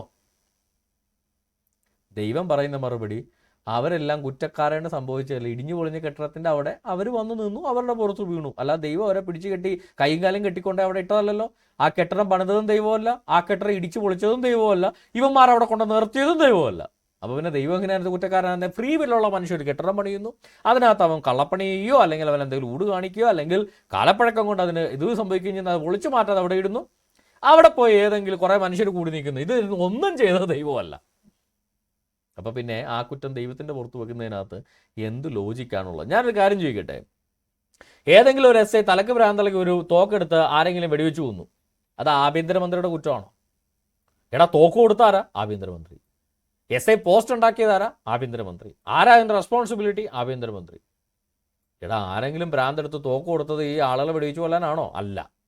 അതൊരു പ്രൊട്ടക്ഷന് വേണ്ടി കൊടുക്കുന്നതാണ്, അല്ലെങ്കിൽ ഒരു ആവശ്യത്തിന് ഒരു അക്രമിയെ കൊല്ലാൻ ഉപയോഗിക്കുന്നത്. അല്ല തലക്ക് ഭ്രാന്താകുമ്പോൾ എടുത്ത് ആരെങ്കിലും ഉപയോഗിച്ച് ആർക്കെങ്കിലും എന്തെങ്കിലും സംഭവിച്ചു കഴിഞ്ഞാൽ അതിന് ആഭ്യന്തരമന്ത്രിനെ കുറ്റം വന്നിട്ട് വല്ല കാര്യമുണ്ടോ? അപ്പോൾ ഏതെങ്കിലും കെട്ടിടം പൊളിഞ്ഞു വീണാൽ, എവിടെയെങ്കിലും ഉരുൾ പൊട്ടിക്കഴിഞ്ഞാൽ അവിടെയുള്ള ആളുകൾ മരിക്കും. That's natural. ആ ഉരുൾപൊട്ടലിന് കാരണമാകുന്നത് അവിടുത്തെ സംഭവിക്കുന്ന കാര്യം ലോക്കൽ ഇഷ്യൂസ് ആണ്. അല്ലാതെ അതെല്ലാം കൊണ്ട് ദൈവത്തിൻ്റെ തലയെ കൊണ്ട് കെട്ടിവെക്കുകയും ദുരന്തം ഉണ്ടാക്കിയവനാണ് ദൈവം എന്ന് പറയുകയും ചെയ്യുന്ന ഇത്തരത്തിലുള്ള ഉഡായ്പകൾക്ക് 12,000 വർഷങ്ങൾക്ക് മുന്നേ കർത്താവ് മറുപടി തന്നതല്ലേ. പിന്നെയും ഈ മണ്ടത്തരം എഴുന്നള്ളിക്കാൻ നിങ്ങൾക്ക് എങ്ങനെയാണ് സാധിക്കുന്നത്? ഒന്ന് വല്ലപ്പോഴൊക്കെ പോയി, ഞാൻ പറഞ്ഞില്ലേ, ആരിഫ് ഹുസൈനോട് എനിക്ക് ഒന്നേ പറയാനുള്ളൂ, ഈ അള്ളാനെയും ഖുറാനെയും മാത്രം കണ്ട് പരിചയിച്ചുകൊണ്ടാണ് ദൈവത്തോട് ഇമ്മാതിരെ പുഞ്ഞ. കാരണം കുറ്റം പറഞ്ഞിട്ട് കാര്യമില്ല. അള്ളാനെയൊക്കെ കണ്ട് ശീലിച്ച് കഴിഞ്ഞാൽ, ഖുറാൻ വായിച്ച് കഴിഞ്ഞാൽ പുഞ്ഞമായി പോകും. നമ്മൾ കുറ്റം പറഞ്ഞിട്ട് കാര്യമില്ല. അപ്പം ഈ സത്യ ദൈവത്തെയും കൂടെ ഒക്കെ ഒന്ന് അറിയുക. അപ്പം മനസ്സിലാകും ഇതൊക്കെ. നിങ്ങൾ എന്താ പറയുക, നിങ്ങളൊക്കെ ഈ നഴ്സറി ക്ലാസ്സിൽ പഠിക്കുമ്പോൾ ഇതിൽ ഡോക്ടറേറ്റ് എടുത്ത പുള്ളിക്കാരൻ 12,000 വർഷം മുന്നേ ഇതിനൊക്കെ കുറിച്ച് പറഞ്ഞിട്ടുണ്ട്, ഇതാണ് ഇതിൻ്റെ സംഭവം എന്ന്. അപ്പോൾ അതൊക്കെ കണ്ട് മനസ്സിലാക്കി പ്രതികരിക്കുക. അല്ലാതെ ആരെങ്കിലും എന്തെങ്കിലും പറയുന്നത് കേട്ട് ടോമിയുടെയൊക്കെ പുറകെ നടക്കാൻ നിൽക്കരുത് എന്ന് ആരിഫിനോട് പറയുന്നു. അപ്പോൾ ദൈവമില്ല എന്ന് തെളിയിക്കാൻ ഈസി മെത്തേഡാണ്. എങ്ങനെ ഈ പ്രപഞ്ചം ഉണ്ടായെന്നോ എങ്ങനെ ഈ ജീവൻ ഭൂമിയിൽ വന്നോ നിങ്ങൾ തെളിയിക്കുക. പ്രശ്നം കഴിഞ്ഞു. പക്ഷെ അങ്ങനെ തെളിയിക്കാൻ സാധിക്കും. നമ്മുടെ ആരിഫ് മാക്സിമം ശ്രമിച്ച് അങ്ങനെ തെളിയിക്കാൻ ഏതെങ്കിലും ഒരു ശാസ്ത്രജ്ഞനെ പിടിച്ചുകൊണ്ട് വന്നിരുത്തി പറ്റുമെന്ന്, പക്ഷെ നടന്നില്ല എന്നുള്ളതാണ് വാസ്തവം. ഇതിപ്പോ നമ്മൾ പറയുമ്പോൾ ആളുകൾക്ക് അങ്ങോട്ട് ദഹിക്കുന്നുണ്ടാവില്ല നമ്മൾ ഈ പറയുന്ന കാര്യങ്ങൾ. അപ്പൊ നമുക്കൊരു കാര്യം പറയാം. അതായത് പ്രപഞ്ചം അത് ഉണ്ടാകുന്നു, അത് ഉണ്ടാക്കണമെങ്കിൽ ഒരാൾ വേണം എന്നൊക്കെയുള്ള കാര്യങ്ങൾ. അപ്പൊ നമ്മള് ആള് വേണ്ട, ദൈവം ഇല്ല, എത്തീസ്റ്റിക് വ്യൂ പോയിന്റ്സ് ഒക്കെ നമ്മൾ വെക്കുമ്പോൾ പല കാര്യങ്ങൾ വരുന്നു. അപ്പൊ നിലവിൽ ശാസ്ത്രത്തിന്റെ കണ്ണിലൂടെ നോക്കുമ്പോൾ നിലവിൽ ഇതിനൊരു അപ്ഡേറ്റഡ് ഒരു ഇൻഫർമേഷൻ എന്താണ്? അതായത് നമ്മുടെ ആരിഫ് ഒന്ന് ശ്രമിച്ചു നോക്കുകയാണ്. അപ്പൊ പ്രപഞ്ചം ഉണ്ടാക്കിയതാണ് എന്ന് വന്നാൽ ദൈവം ഉണ്ടെന്ന് സമ്മതിക്കണം. പ്രപഞ്ചം ഉണ്ടായതാണെങ്കിൽ എങ്ങനെയാണ് ഉണ്ടായത് പറയേണ്ട ബാധ്യത ഇവർക്കുണ്ട്. അപ്പോൾ എങ്ങനെയാണ് ഉണ്ടായത് എന്ന് പറയേണ്ട ബാധ്യത ഇവർക്കുള്ളതുകൊണ്ട് എങ്ങനെയാണ് ഉണ്ടായതെന്ന് തെളിയിച്ചു കഴിഞ്ഞാൽ പിന്നെ ദൈവം ഇല്ല എന്നുള്ള കാര്യം എളുപ്പമല്ലേ. അപ്പോൾ അതിൻ്റെ അപ്ഡേറ്റഡ് വേർഷൻ എന്താണെന്ന് നൈസായിട്ട് ചോദിക്കുന്നത്. നമുക്ക് അപ്ഡേറ്റഡ് വേർഷൻ ഒന്ന് കേൾക്കാം. എന്താണ് ഫിസിക്സിൽ നിന്ന് പ്രപഞ്ചോൽപത്തിയെ കുറിച്ച് നിലവിൽ പറഞ്ഞുകൊണ്ടിരിക്കുന്ന കാര്യം? പഴയതെല്ലാം മറന്നു കഴിഞ്ഞാൽ എന്തായിരിക്കും ഇന്ന് നമുക്ക് കാണാൻ കഴിയും? അല്ല, ഈ പഴയതെല്ലാം മറന്നു കഴിഞ്ഞപ്പോൾ ഈ വീഡിയോ ഇറങ്ങിയിട്ട് ഇപ്പോൾ 1 വർഷമായി. ഇപ്പോൾ ഈ പറഞ്ഞ കാര്യം ഇപ്പോൾ മറക്കേണ്ടി വരും. കാര്യം ഇവരുടെ ഇത് എപ്പോഴും ഡൈനാമിക്കാണ്. ഇന്ന് പറയുന്നതല്ല നാളെ പറയുന്നത്. ഇന്ന് ഐൻസ്റ്റീൻ എന്ന് പറഞ്ഞ് നാളെ ഇവർ വേറെ പറയും, പിറ്റന്നാൾ ഐൻസ്റ്റീൻ വന്നിട്ട് അത് മാറ്റി പറയും. ഇതാണ് ഇവരുടെ പ്രശ്നം. ബൈബിൾ എന്നൊക്കെ പറയുന്നൊരു കോൺസ്റ്റന്റ് ഗ്രന്ഥമാണ്. അത് അവിടെ എഴുതി വെച്ചേക്കുന്നത്, അതിന് മാറ്റമില്ല. അതെല്ലാവരുടെ കയ്യിൽ ഇരിക്കുന്ന കാര്യം ആർക്കും നിർത്താനും പറ്റത്തില്ല. പക്ഷേ ഇവർക്ക് എന്ത് വേണമെങ്കിലും നാളെ മാറ്റി പറയാം. നാളെ ഇവർ ദൈവം ഉണ്ടെന്ന് വേണമെങ്കിലും പറഞ്ഞു വരും. ഇപ്പം ഇത്രയും കാലം കൊടിയും പിടിച്ചിടന്ന ടോമി സെബാസ്റ്റ്യൻ മണ്ടനുമാവും. അതെ, ഇത് ഇന്ന് നമുക്ക് ഉള്ള ഏറ്റവും ലേറ്റസ്റ്റ് ഒരു അപ്ഡേറ്റ് എന്ന് പറയുന്നത് ഇൻഫ്ലേറ്ററി മോഡൽ അല്ലെങ്കിൽ ഇൻഫ്ലേഷൻ മോഡൽ എന്ന് പറയുന്ന ഒരു പ്രപഞ്ചം ഇനീഷ്യൽ സ്റ്റേജിൽ ഒരു ഇൻഫ്ലേഷൻ സംഭവിച്ചിരുന്നു. അതുകൊണ്ടാണ് ഈ പ്രപഞ്ചത്തിന്റെ ഈ ഒരു സൈസ് നമ്മൾ നോക്കുമ്പോൾ ഉണ്ടാവുന്ന ഹ്യൂജ് മെഗാ സ്ട്രക്ചർ എന്നൊക്കെ വേണമെങ്കിൽ വിളിക്കാവുന്ന ഇത്രയും വലിയ സൈസിലോട്ട് പോകണം എന്നുണ്ടെങ്കിൽ ഇനീഷ്യൽ സമയത്ത്, അതായത് നമ്മൾ ഈ സ്റ്റാർട്ടിംഗ് പോയിന്റ് എന്ന് പറയുന്നത് നമുക്ക് ഇന്നും അറിയില്ല, ബട്ട് അങ്ങനെ ഒരു സ്റ്റാർട്ടിംഗ് പോയിന്റ് ഉണ്ടെങ്കിൽ തന്നെ, അതായത് ഈ പ്രപഞ്ചം ഇന്ന് കാണുന്ന വളരെ വലിയ സൈസിൽ, അതായത് എത്രയാണ് ആ സൈസ് എന്ന് പോലും നമുക്ക് ഇന്ന് കാൽക്കുലേറ്റ് ചെയ്യാൻ പറ്റില്ല. പക്ഷെ ഒരു കാലഘട്ടത്തെ ഇതെല്ലാം ഒരു ചെറിയൊരു ബിന്ദുവിലോട്ട് അല്ലെങ്കിൽ ഈ പറയുന്ന എല്ലാം ചുരുക്കി അല്ലെങ്കിൽ വളരെ ഹൈ ഡെൻസിറ്റി ഹൈ ടെമ്പറേച്ചറിൽ ഇരിക്കുന്ന ഒരു കാര്യം ശ്രദ്ധിക്കണേ, നമ്മുടെ സുന്ദരപുരുഷൻ സിനിമയുടെ അകത്ത് സുരേഷ് ഗോപി ഈ മ്യൂസിക് ഇൻസ്ട്രുമെൻ്റ് ഒക്കെ വെച്ചിട്ട് പ്രാന്താശുപത്രിയിൽ ഒരു റിസപ്ഷനിൽ വെച്ചിട്ട് പുള്ളി മൂത്രം ഒഴിക്കാനൊന്ന് പോകുന്നുണ്ട്. പുള്ളി മൂത്രമൊക്കെ ഒഴിച്ചിട്ട് വന്നു കഴിയാൻ നേരത്ത് ഈ ഇൻസ്ട്രുമെൻ്റ് ഒന്നും കാണാതെ പോകും. അപ്പം അവിടെ ഇരുന്ന് വെച്ചാൽ ഒരു മാന്യനെന്ന് തോന്നിക്കുന്ന ഒരു ഇച്ചിരി ബുജി ഭാവമുള്ള ഒരാൾ വിളിച്ചിട്ട് പറയും, ഞാൻ കാണിച്ചു തരാം എല്ലാ ഇൻസ്ട്രുമെൻറ്റും, ഞാൻ കാണിച്ചു തരാം എന്ന് പറഞ്ഞിട്ട് സുരേഷ് ഗോപി വിളിച്ചുകൊണ്ട് വന്നൊരു ഭാഗമുണ്ട്. നിങ്ങളെല്ലാവരും കണ്ടു കാണുമെന്ന് വിചാരിക്കുന്നു. എന്നിട്ട് പുള്ളി പോക്കറ്റിൽ നിന്നൊരു കുപ്പി എടുക്കും, എല്ലാ വസ്തുക്കളും ഇതിനകത്ത് ഇതിനകത്തോ പ്രപഞ്ചത്തിലെ സർവ്വചരാചരങ്ങളും ഈ കുപ്പിക്കകത്തുണ്ട് എന്ന് പറഞ്ഞപ്പോൾ അയാളെ നമ്മൾ പാവം പ്രാന്തനാക്കി. ഈ നമ്മുടെ ശാസ്ത്രജ്ഞൻ എന്താ പറഞ്ഞത്? ഈ എൻറ്റയർ യൂണിവേഴ്സ് ചുരുങ്ങി ഒരു ബിന്ദുവിൽ, അതായത് ഏതാനും സെൻറ്റിമീറ്റർ മാത്രം, ഈ എന്താ പറയുക മറ്റ് പല ആർട്ടിക്കിളൊക്കെ എടുത്തു കഴിഞ്ഞാൽ ഏതാനും സെൻറ്റിമീറ്ററുകൾ മാത്രമുള്ള ഒരു ഹൈ ഡെൻസിറ്റി ഫോമിലേക്ക് ചുരുങ്ങിയിരുന്നു. ജസ്റ്റ് ഇമാജിൻ നമ്മുടെ ഈ ഭൂമി ഒരു കണ്ടൻസ് ചെയ്ത് ചുരുക്കി ഒരു പോയിന്റിലേക്ക് കൊണ്ടുവരാൻ പറ്റുമോ നമുക്ക്? അങ്ങനെയാണെങ്കിൽ ഈ സോളാർ സിസ്റ്റം, ഭൂമി, നമ്മുടെ സൂര്യൻ അടങ്ങുന്ന ഈ സോളാർ സിസ്റ്റം, ഈ ഗ്രഹങ്ങളെല്ലാം അടങ്ങുന്ന സോളാർ സിസ്റ്റം, ഈ സൂര്യനെപ്പോലെ കോടാനുകോടി trillions and trillions of stars ഉള്ള നമ്മുടെ ഈ ഗാലക്സി, ഇതുപോലുള്ള trillions and trillions of Galaxy ഉള്ള ഗാലക്സി ക്ലസ്റ്റേഴ്സ്, അതുപോലെ ട്രില്യൺസ് ഓഫ് ഗാലക്സി ക്ലസ്റ്റേഴ്സ്, ഇത്രയും നമ്മുടെ ദൃശ്യപ്രപഞ്ചം, അത് വെറും 20%. നമ്മുടെ കണ്ണിന് ഗോചരമല്ലാത്ത 80% കിടക്കുന്ന ബാക്കി പ്രപഞ്ചം, ഈ യൂണിവേഴ്സ് എല്ലാം കൂടെ ഈ സൂര്യനും ഈ നമ്മുടെ ആകാശത്തേക്ക് നോക്കിയാൽ കാണുന്ന സകല നക്ഷത്രങ്ങളും, നമ്മുടെ കണ്ണിൽ പെടാത്ത അതിൻ്റെ 10,000 ലക്ഷക്കണക്കിന് കോടിക്കണക്കിന് ഇരട്ടി വരുന്ന ഈ എൻറ്റയർ ഗാലക്സികളെല്ലാം കൂടെ ചുരുങ്ങി ഏതാനും സെൻറ്റിമീറ്ററിനകത്തേക്കായിരുന്നു എന്ന് പറഞ്ഞാൽ, സത്യം പറ, നിങ്ങൾ സുന്ദരപുരുഷനെ പ്രാന്താശുപത്രിയിൽ നിന്ന് ചാടിപ്പോകുന്നതാണെന്ന് ഞാൻ ചോദിക്കേണ്ടി വരും. അപ്പോൾ ചോദിക്കുക അതിനൊക്കെ ഇവർക്ക് തെളിവുണ്ടെന്നാണ് പറയുന്നത്.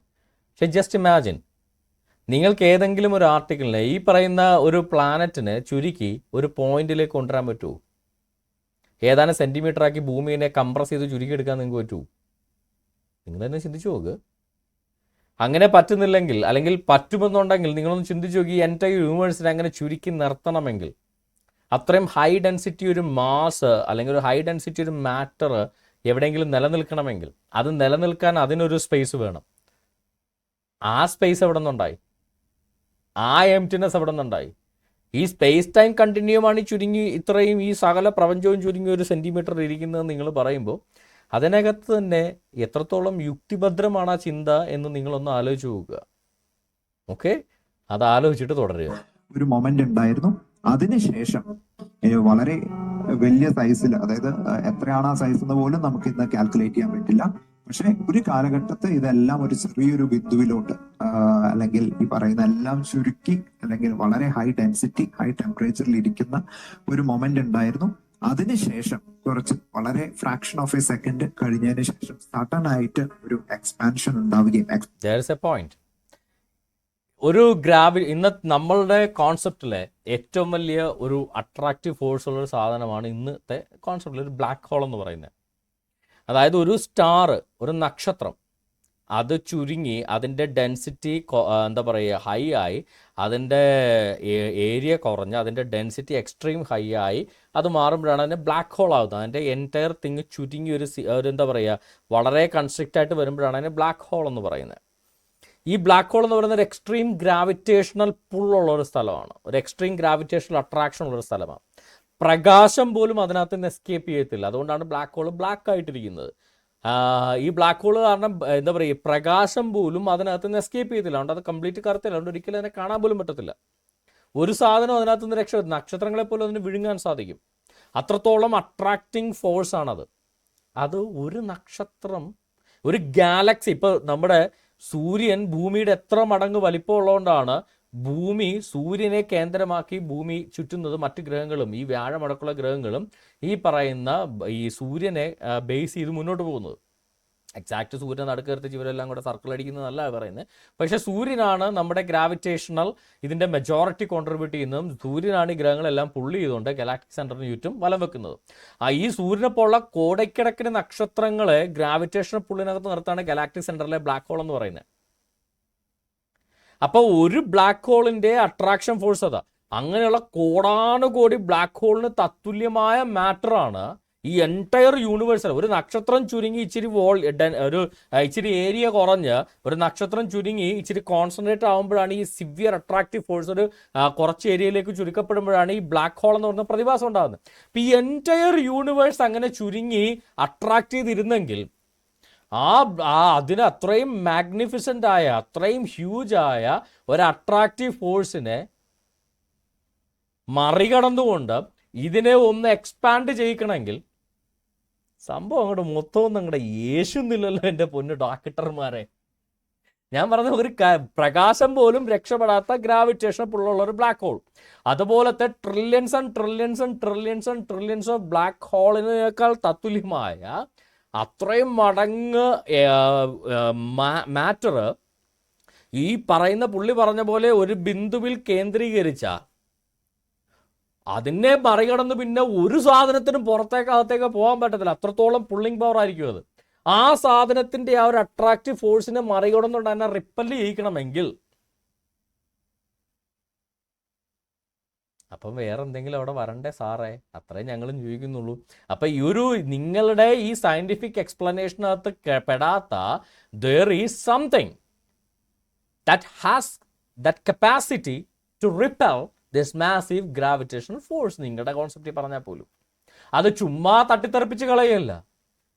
ഈ ഭൂമി പോലുള്ള ഗ്രഹത്തെ കൃത്യമായ അകലത്തിൽ നിർത്തുകയും ഈ സൂര്യനെയും ജൂപ്പിറ്ററിനെയും എല്ലാം കൃത്യമായ ദൂരത്തിൽ നിർത്തുകയും ഇവിടെ ജീവൻ വസിക്കുന്ന തരത്തിലേക്ക് ആക്കുകയും ഇത്ര വളരെ കൃത്യമായിട്ട് ഡിഫൈൻഡ് ആയിട്ട് ഓർഗനൈസ്ഡ് ആയിട്ടൊരു ഓർക്കസ്ട്ര പോലെ ഇത് മുന്നോട്ട് കൊണ്ടുപോകണമെങ്കിൽ ആ റിപ്പൾസീവ് ഫോഴ്സ് വെറുതെ എവിടെന്നോ വന്ന കലാബോധമില്ലാത്ത റിപ്പൾസീവ് ഫോഴ്സ് അല്ല. അത് വളരെ വെൽ കാൽക്കുലേറ്റഡ് ആയിട്ടുള്ള മാസ്റ്റർ മൈൻഡഡ് ആയിട്ടുള്ള ഒരു മാസ്റ്റർ ക്രാഫ്റ്റ്സ്മാൻ്റെ എബിലിറ്റിയാണ് എന്ന് മനസ്സിലാക്കാനേ ശരി വെളിവ് മാത്രം മതി, വേറൊന്നും വേണ്ട. എക്സ്പ്ലോഷൻ അല്ല, എക്സ്പാൻഷൻ ഉണ്ടാവുകയും അതിൽ നിന്ന് പിന്നീട് വീണ്ടും ആക്സിലറേറ്റഡ് എക്സ്പാൻഷൻസ് ഉണ്ടാവുകയും പ്രപഞ്ചം ഇന്ന് കാണുന്ന രീതിയിലോട്ട് വികസിച്ച് വരികയും ചെയ്തു എന്നാണ് ഇന്ന് നമ്മൾ പറയുന്നത്. അതുകൊണ്ട് ബിഗ് ബാങ് പ്രപഞ്ചോൽപത്തിയെ പറ്റി പറയുന്ന ഒരു തിയറി അല്ല. പ്രപഞ്ചോൽപത്തിയെ പറ്റി പറയുന്നതല്ല ബിഗ് ബാങ്. പക്ഷെ പ്രപഞ്ചം എങ്ങനെ ഉത്ഭവിച്ചു എന്നുള്ളതൊന്നും നമുക്കറിയില്ല. But what ever it is, അങ്ങനെ ഉത്ഭവിച്ചിട്ടുണ്ടെങ്കിൽ തന്നെ അതിനുശേഷം എങ്ങനെയാണ് എക്സ്പാൻഡ് ചെയ്തത് എന്ന് പറയുന്നതാണ് ബിഗ് ബാങ് തിയറി. അപ്പൊ പലപ്പോഴും പലർക്കും അറിയാത്തൊരു കോൺസെപ്റ്റ് ആണ്, അല്ലെങ്കിൽ വിചാരിച്ചിരിക്കുന്ന ബിഗ് ബാങ് എന്ന് പറയുന്നത് സ്റ്റാർട്ടിംഗ് പോയിന്റിനെ പറ്റി പറയുന്നതാണ്. ആ വാക്കിൽ നിന്ന് ഒരു പക്ഷെ തെറ്റിദ്ധരിക്കുന്നതായിരിക്കാം. പക്ഷെ സ്റ്റാർട്ടിംഗ് പോയിന്റിനെ പറ്റി ബിഗ് ബാങ് ഒരിടത്തും പറയുന്നില്ല എന്നുള്ളത് നമുക്ക് മനസ്സിലാക്കണം. So inflation followed by accelerated expansion എന്നാണ് ഇന്ന് നമുക്ക് യൂണിവേഴ്സിനെ പറ്റിയിട്ട് ഏറ്റവും നല്ലൊരു കൺക്ലൂഷൻ ആയിട്ട്, അല്ലെങ്കിൽ സ്റ്റാർട്ടിങ് അല്ലെങ്കിൽ ആ ബിഗിനിങ് എന്ന് പറയുന്നത് ഇതാണ്. ഏറ്റവും നല്ല വാക്കുകൾ, കറക്റ്റ് ആയിട്ടുള്ള ഒരു യൂസേജ് എന്ന് പറയുന്നത് ഇതാണ്. ഓക്കെ, അപ്പൊ അതായത് ഒരു കാര്യം, big bang is the beginning എന്ന് പറയുന്നത് തെറ്റാണ്. അതല്ല, അത് നമുക്കറിയില്ല. കാരണം ഒരു പ്ലാങ്ക് ടൈമിന് ശേഷമുള്ള കഥകൾ മാത്രമേ നമുക്ക് അറിയുള്ളൂ. അത് അവിടെയും വീണ്ടും നമ്മൾ മാത്തമാറ്റിക്സ് ആണ് നമ്മൾ ഒരുപാട് ഉപയോഗിക്കുന്നത്. പക്ഷെ ഒരു ഏകദേശം 10⁻³ അല്ലെങ്കിൽ -36 സെക്കൻഡ്സിന് ശേഷം, അതായത് ബിഗ് ബാങ് ഉണ്ടെങ്കിൽ, അല്ലെങ്കിൽ ഒരു ചെറിയ ഒന്നുമില്ലായ്മയിൽ നിന്ന് എന്തെങ്കിലും ഉണ്ടായിട്ടുണ്ടെങ്കിൽ തന്നെ, ശ്രദ്ധിച്ചു കേൾക്കണം, ഒന്നുമില്ലായ്മയിൽ നിന്ന് എന്തെങ്കിലും ഉണ്ടായിട്ടുണ്ടെങ്കിൽ തന്നെ 10⁻³ സെക്കൻഡ്സിന് ശേഷമുള്ള എല്ലാ കഥകളും നമുക്കിവിടെ ലാർജ് ഹാഡ്രോൺ കൊളൈഡർ പോലെ മാസീവ് ആയിട്ടുള്ള എക്സ്പെരിമെന്റുകളിൽ നമുക്കത് ചെയ്ത് നമ്മൾ പരീക്ഷിച്ച് കണ്ടിട്ടുള്ളതാണ്. അപ്പോ അതിനെപ്പറ്റി നമുക്ക് സംശയങ്ങളൊന്നും തന്നെ ഇല്ല. ഇതെല്ലാം നടന്നിട്ടുള്ളതാണ് എന്നും അതുപോലെ തന്നെ നമുക്ക് തെളിവുകൾ നമുക്ക് ടെലിസ്കോപ്പുകൾ വഴി കിട്ടും. ഇതെല്ലാം നടന്നിട്ടുള്ളതാണെന്ന് എല്ലാവർക്കും അറിയാം. ഒന്നുമില്ലായ്മയിൽ നിന്ന് ലാർജ് ഹാഡ്രോൺ കൊളൈഡറിൽ നിങ്ങൾക്ക് വാക്വത്തിനെ ടീർ അപ്പാർട്ട് ചെയ്ത് മാറ്ററും ആന്റി മാറ്ററും ഉണ്ടാക്കാൻ പറ്റുമെന്നൊക്കെ ഞങ്ങൾക്കും അറിയാം. അതിനകത്ത് ഇപ്പൊ വലിയ അത്ഭുതങ്ങളൊന്നുമില്ല. പക്ഷെ ഇവിടുത്തെ പ്രശ്നം, നിങ്ങൾ ഉണ്ടാക്കുന്നത് എത്ര എന്താ പറയുക, ഒരു എന്താ പറയുക, ഇന്നത്തെ കണക്ക് പറയുന്നത് മൈക്രോവാസ്കുലർ ലെവലിലാണ് നിങ്ങൾ മാറ്ററിനെ ആന്റി മാറ്റർ ഉണ്ടാക്കുന്നത്. 1-2 ആറ്റങ്ങൾ, കുറച്ച് ആറ്റങ്ങളാണ് നിങ്ങൾ ഉണ്ടാക്കുന്നത്. മര്യാദക്ക് ഒരു ആന്റി മാറ്റർ മോളിക്യൂൾ പോലും പ്രോപ്പറായിട്ട് ഉണ്ടാക്കാൻ, ഒരു ആന്റി മാറ്റർ കോമ്പൗണ്ട് ഉണ്ടാക്കാൻ നിങ്ങൾക്ക് പറ്റത്തില്ല. ഈ യൂണിവേഴ്സിൻ്റെ സ്കെയിൽ എന്ന് പറഞ്ഞാലേ ഈ നമ്മളിപ്പോൾ കാണുന്ന മാറ്ററിൻ്റെ സ്കെയിൽ എന്ന് പറഞ്ഞാൽ എന്താണെന്ന് വല്ല പിടിയും നിങ്ങൾക്കുണ്ടോ? നിങ്ങൾ ഈ ലാർജ് ഹാഡ്രോൺ കൊളൈഡറിൽ വാക്വത്തിൽ നിന്ന് ഒന്നുമില്ലായ്മയിൽ നിന്ന് ഉണ്ടാക്കുന്നു, അതിനെ ഞങ്ങൾ പഠിക്കുന്നു എന്ന് പറഞ്ഞാൽ that is just at an atomic level. അതിനുവേണ്ടി നിങ്ങൾ എടുക്കുന്ന എഫേർട്ട്, അതിനുവേണ്ടി നിങ്ങൾ പ്രയോഗിക്കുന്ന എത്ര ഊർജ്ജമാണ്, എത്ര എനർജിയാണ് നിങ്ങളിവിടെ പ്രയോഗിക്കുന്ന ഈ വാക്വത്തെ ടീറപ്പാർട്ട് ചെയ്ത് മാറ്ററും ആൻറ്റി മാറ്ററും ആക്കി ഒരു ക്രിയേഷൻ നടത്താൻ എത്രത്തോളം എനർജി നിങ്ങൾ യൂസ് ചെയ്യുന്നുണ്ടെന്ന് നിങ്ങൾക്കറിയാമല്ലോ, എനിക്കും അറിയാം. അപ്പോൾ ഏതാനും മാറ്റങ്ങൾ ഉണ്ടാക്കാൻ നിങ്ങൾക്ക് അത്രയും എനർജി വേണമെങ്കിൽ, ഈ എൻറ്റയർ യൂണിവേഴ്സ് ശൂന്യതയിൽ നിന്നുണ്ടാവണമെങ്കിൽ, ഒന്നുമില്ലായ്മയിൽ നിന്നുണ്ടാവണമെങ്കിൽ എത്രത്തോളം മാസീവ് ട്രമൻഡസ് എനർജി ഉണ്ടായിരിക്കണം. അപ്പോൾ പിന്നെ അതിൻ്റെ സോഴ്സ് ഉണ്ടായിരിക്കണം എന്നുള്ളതൊരു കോമൺ സെൻസ് അല്ലേ മാഷേ? ഇന്ന് ലാർജ് ഹാഡ്രോൺ കൊളൈഡർ താനേ ഉണ്ടായി വന്നിട്ട് അവിടെ താനേ മാറ്ററും ആൻറ്റി മാറ്ററും ഉണ്ടാവുമല്ല, നിങ്ങൾ ഉണ്ടാക്കി നിങ്ങൾ എനർജി കടത്തി വിട്ടിട്ട് ആൻറ്റി മാറ്റർ ഉണ്ടാകുകയാണ്. അല്ലാതെ നിങ്ങൾ പറയുന്നത് പോലെയാണെങ്കിൽ താനേ ഒരു ലാർജ് ഹാഡ്രോൺ കൊളൈഡർ ഉണ്ടായി വന്ന് അതിനകത്ത് താനേ ഒരു എനർജി റിലീസ് ചെയ്ത് താനേ അവിടെ മാറ്ററും ആൻറ്റി മാറ്ററും ഉണ്ടായാലാണ് ഇതൊക്കെ ഞങ്ങൾക്കറിയാം, ഇതൊക്കെ പണ്ടും തന്നെ ഉണ്ടായിട്ടുള്ളതാണ് നിങ്ങൾ പറയുക.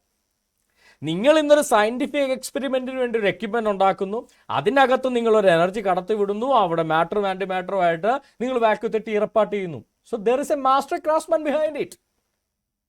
അതൊരിക്കലും ശൂന്യതയിൽ നിന്ന് സാധനം ഉണ്ടായി താനെ ഉണ്ടായി വന്നു, ആരും സൃഷ്ടിക്കാതെ താനെ ഉണ്ടായി വന്നു എന്നതിൻ്റെ തെളിവല്ലല്ലോ മാഷേ. ആരും സൃഷ്ടിക്കാതെ താനെ ശൂന്യത ഉണ്ടായി വരണമെങ്കിൽ ഇന്നും അങ്ങനെ ഉണ്ടായി വരുന്നതായിട്ട് നിങ്ങൾ പ്രൂവ് ചെയ്യണം. ഒരു ആബ്സൊല്യൂട്ട് വാക്വത്തിൽ നിന്ന് സാധനങ്ങൾ താനെ ഉണ്ടാകാം, യാതൊരു വിധത്തിലുള്ള ഇന്റർഫറൻസും ഇല്ലാതെ, യാതൊരു വിധത്തിലുള്ള എക്സ്റ്റേണൽ ഇന്റർഫറൻസും ഇല്ലാതെ താനെ ഉണ്ടായി വരാം എന്ന് നിങ്ങൾ തെളിയിക്കണം. അങ്ങനെ നിങ്ങൾക്ക് തെളിയിക്കാൻ പറ്റത്തില്ല. നിങ്ങൾ ഈ ലാർജ് ഹാഡ്രോൺ കൊളൈഡർ പോലും നിങ്ങൾ ഉണ്ടാക്കിയതാണ്. There is A master craftsman behind it, അല്ലെ ക്രാഫ്റ്റ്സ്മാൻ ബിഹൈൻഡ് ഇറ്റ്. ഇതെല്ലാം നിങ്ങൾ ഉണ്ടാക്കി ഡിസൈൻ ചെയ്ത് നിങ്ങൾ എടുത്തിട്ട് പറയുക താനെ ഉണ്ടായതിന് തെളിവാണ് എന്ന് പറഞ്ഞു കഴിഞ്ഞാൽ അത് എവിടത്തെ ന്യായമാണ്? അപ്പോൾ പറഞ്ഞു വന്ന ഇത്രയേ ഉള്ളൂ. പണ്ട് ഈ ടോമി സെബാസ്റ്റ്യനും ഈ പറയുന്ന എസൻസുകാരെല്ലാം കൊട്ടിഘോഷിച്ചു ദൈവമൊന്നുമല്ല പ്രപഞ്ചം ഉണ്ടാക്കിയത്, അത് ബിഗ് ബാങ് വഴി ഉണ്ടായതാണെന്ന് പറഞ്ഞു. ഇപ്പം താണ്ടേ പറഞ്ഞെല്ലാം പൊട്ടത്തരമാണെന്ന് ഇവർ തന്നെ ഇപ്പോൾ ആളെ വിളിച്ചിരുത്തി പറയുന്ന അവസ്ഥ. അയ്യോ ബിഗ് ബാങ്ങും ഉണ്ടെന്നല്ലോ ഉണ്ടായത്, അതൊരു പ്രോസസ്സ് മാത്രമാണ്, പ്രപഞ്ചം എങ്ങനെയാണ് യഥാർത്ഥത്തിൽ ഉണ്ടായതെന്ന് ഞങ്ങൾക്കാർക്കും അറിയില്ല. ഓക്കെ, അപ്പൊ ഈ ബിഗ് ബാങ് എന്ന് പറയുന്ന വാക്ക് അതിന്ന് അല്ലെങ്കിൽ ആ ഒരു തിയറി, ആ വാക്കും അത് ഇന്ന് ഏത് തലത്തിലാണ് നിൽക്കുന്നത്? അത് ഉപയോഗിക്കപ്പെടുന്നുണ്ടോ? ബിഗ് ബാങ് എന്ന് പറയുന്നത് ടെക്നിക്കലി നമ്മൾ യൂസ് ചെയ്യുന്ന ഒരു വേർഡ് അല്ല. ഇത് നമുക്ക് ആൾക്കാരിലോട്ട് പെട്ടെന്ന് ഈ ഒരു ലാംഗ്വേജിന്റെ ഒരു പ്രശ്നമാണ്. നമുക്ക് ഈ ഒരു വാക്ക് പറയുമ്പോൾ പെട്ടെന്ന് ആൾക്കാരിലോട്ട് എത്തിക്കാൻ പറ്റുന്നു. പക്ഷെ നമ്മൾ ഇത്രയാണ് ഇവരുടെ ഒരു ഇതെന്ന് പറഞ്ഞാൽ. അപ്പോൾ എല്ലാവരുടെയും അറിവിലേക്ക് നമ്മുടെ എസൻസുകാരും നിരീശ്വരവാദികളൊക്കെ ബിഗ് ബാങ് കൊണ്ടാണ് പ്രപഞ്ചം ഉണ്ടായത് എന്ന നിലയിൽ നിന്ന് എങ്ങനെയാണ് പ്രപഞ്ചം ഉണ്ടായതെന്ന് അറിയില്ല എന്ന നിലയിലേക്കെങ്കിലും വന്നിട്ടുണ്ട്. Thank you. അത്രയും മാറ്റമൊക്കെ നിങ്ങൾക്ക് ഇത്രയും കാലം കൊണ്ട് ഉണ്ടായല്ലോ. അപ്പോൾ ഇത്രയും കാലം ബൈബിൾ പ്രകാരം ദൈവം സൃഷ്ടിച്ചതല്ല, അത് ബിഗ് ബാങ് വഴി ഉണ്ടായതാണെന്നൊക്കെ ഘോരം പ്രസംഗിച്ചവരൊക്കെ പതുക്കെ കട്ടയും പടയും മടക്കി ഇപ്പോൾ വീട്ടിലായി എന്ന് മാത്രം അറിയിച്ചുകൊണ്ട് നമുക്ക് വീണ്ടും നമ്മുടെ ടോമിയുടെ 1-2 കോമഡികളൂടെ കേട്ടിട്ട് നമുക്ക് ഇന്നത്തെ പ്രോഗ്രാം വൈൻഡപ്പ് ചെയ്യാം. അപ്പോൾ നാസക്കാരൻ 4ാം ക്ലാസ്സിൽ പോലും പോയിട്ടില്ലെന്നാണ് ടോമി സെബാസ്റ്റ്യൻ പറയുന്നത്. ഒന്ന് കണ്ടുപോകാം. ബൈബിളിലെ സൃഷ്ടി വിവരണം പ്രധാനമായിട്ടും ഉൽപ്പത്തിയുടെ 1-2 അധ്യായത്തിലാണുള്ളത്. ഉൽപ്പത്തിയുടെ 1-ാം അധ്യായം എങ്ങനെയാണ്? ആദിയിൽ അവിടുന്ന് ആകാശവും ഭൂമിയും സൃഷ്ടിച്ചു. ശ്രദ്ധിച്ചു കേൾക്കുക, ആദ്യം ദൈവം ഉണ്ടാക്കിയ സാധനത്തിന്റെ പേരാണ് ആകാശം. ഇന്നിപ്പോൾ ഒരു 4ാം ക്ലാസ്സിൽ പഠിക്കുന്ന കുട്ടിക്ക് പോലും അറിയാം ആകാശം എന്ന് പറയുന്ന ഒരു സാധനമില്ല, അതൊരു ഇല്യൂഷനാണ്. നമ്മൾ എത്ര മുകളിലോട്ട് പോയാലും ഈ പറയുന്ന ആകാശം എന്ന് പറയുന്ന സാധനം അവിടെ കാണാൻ പറ്റില്ല.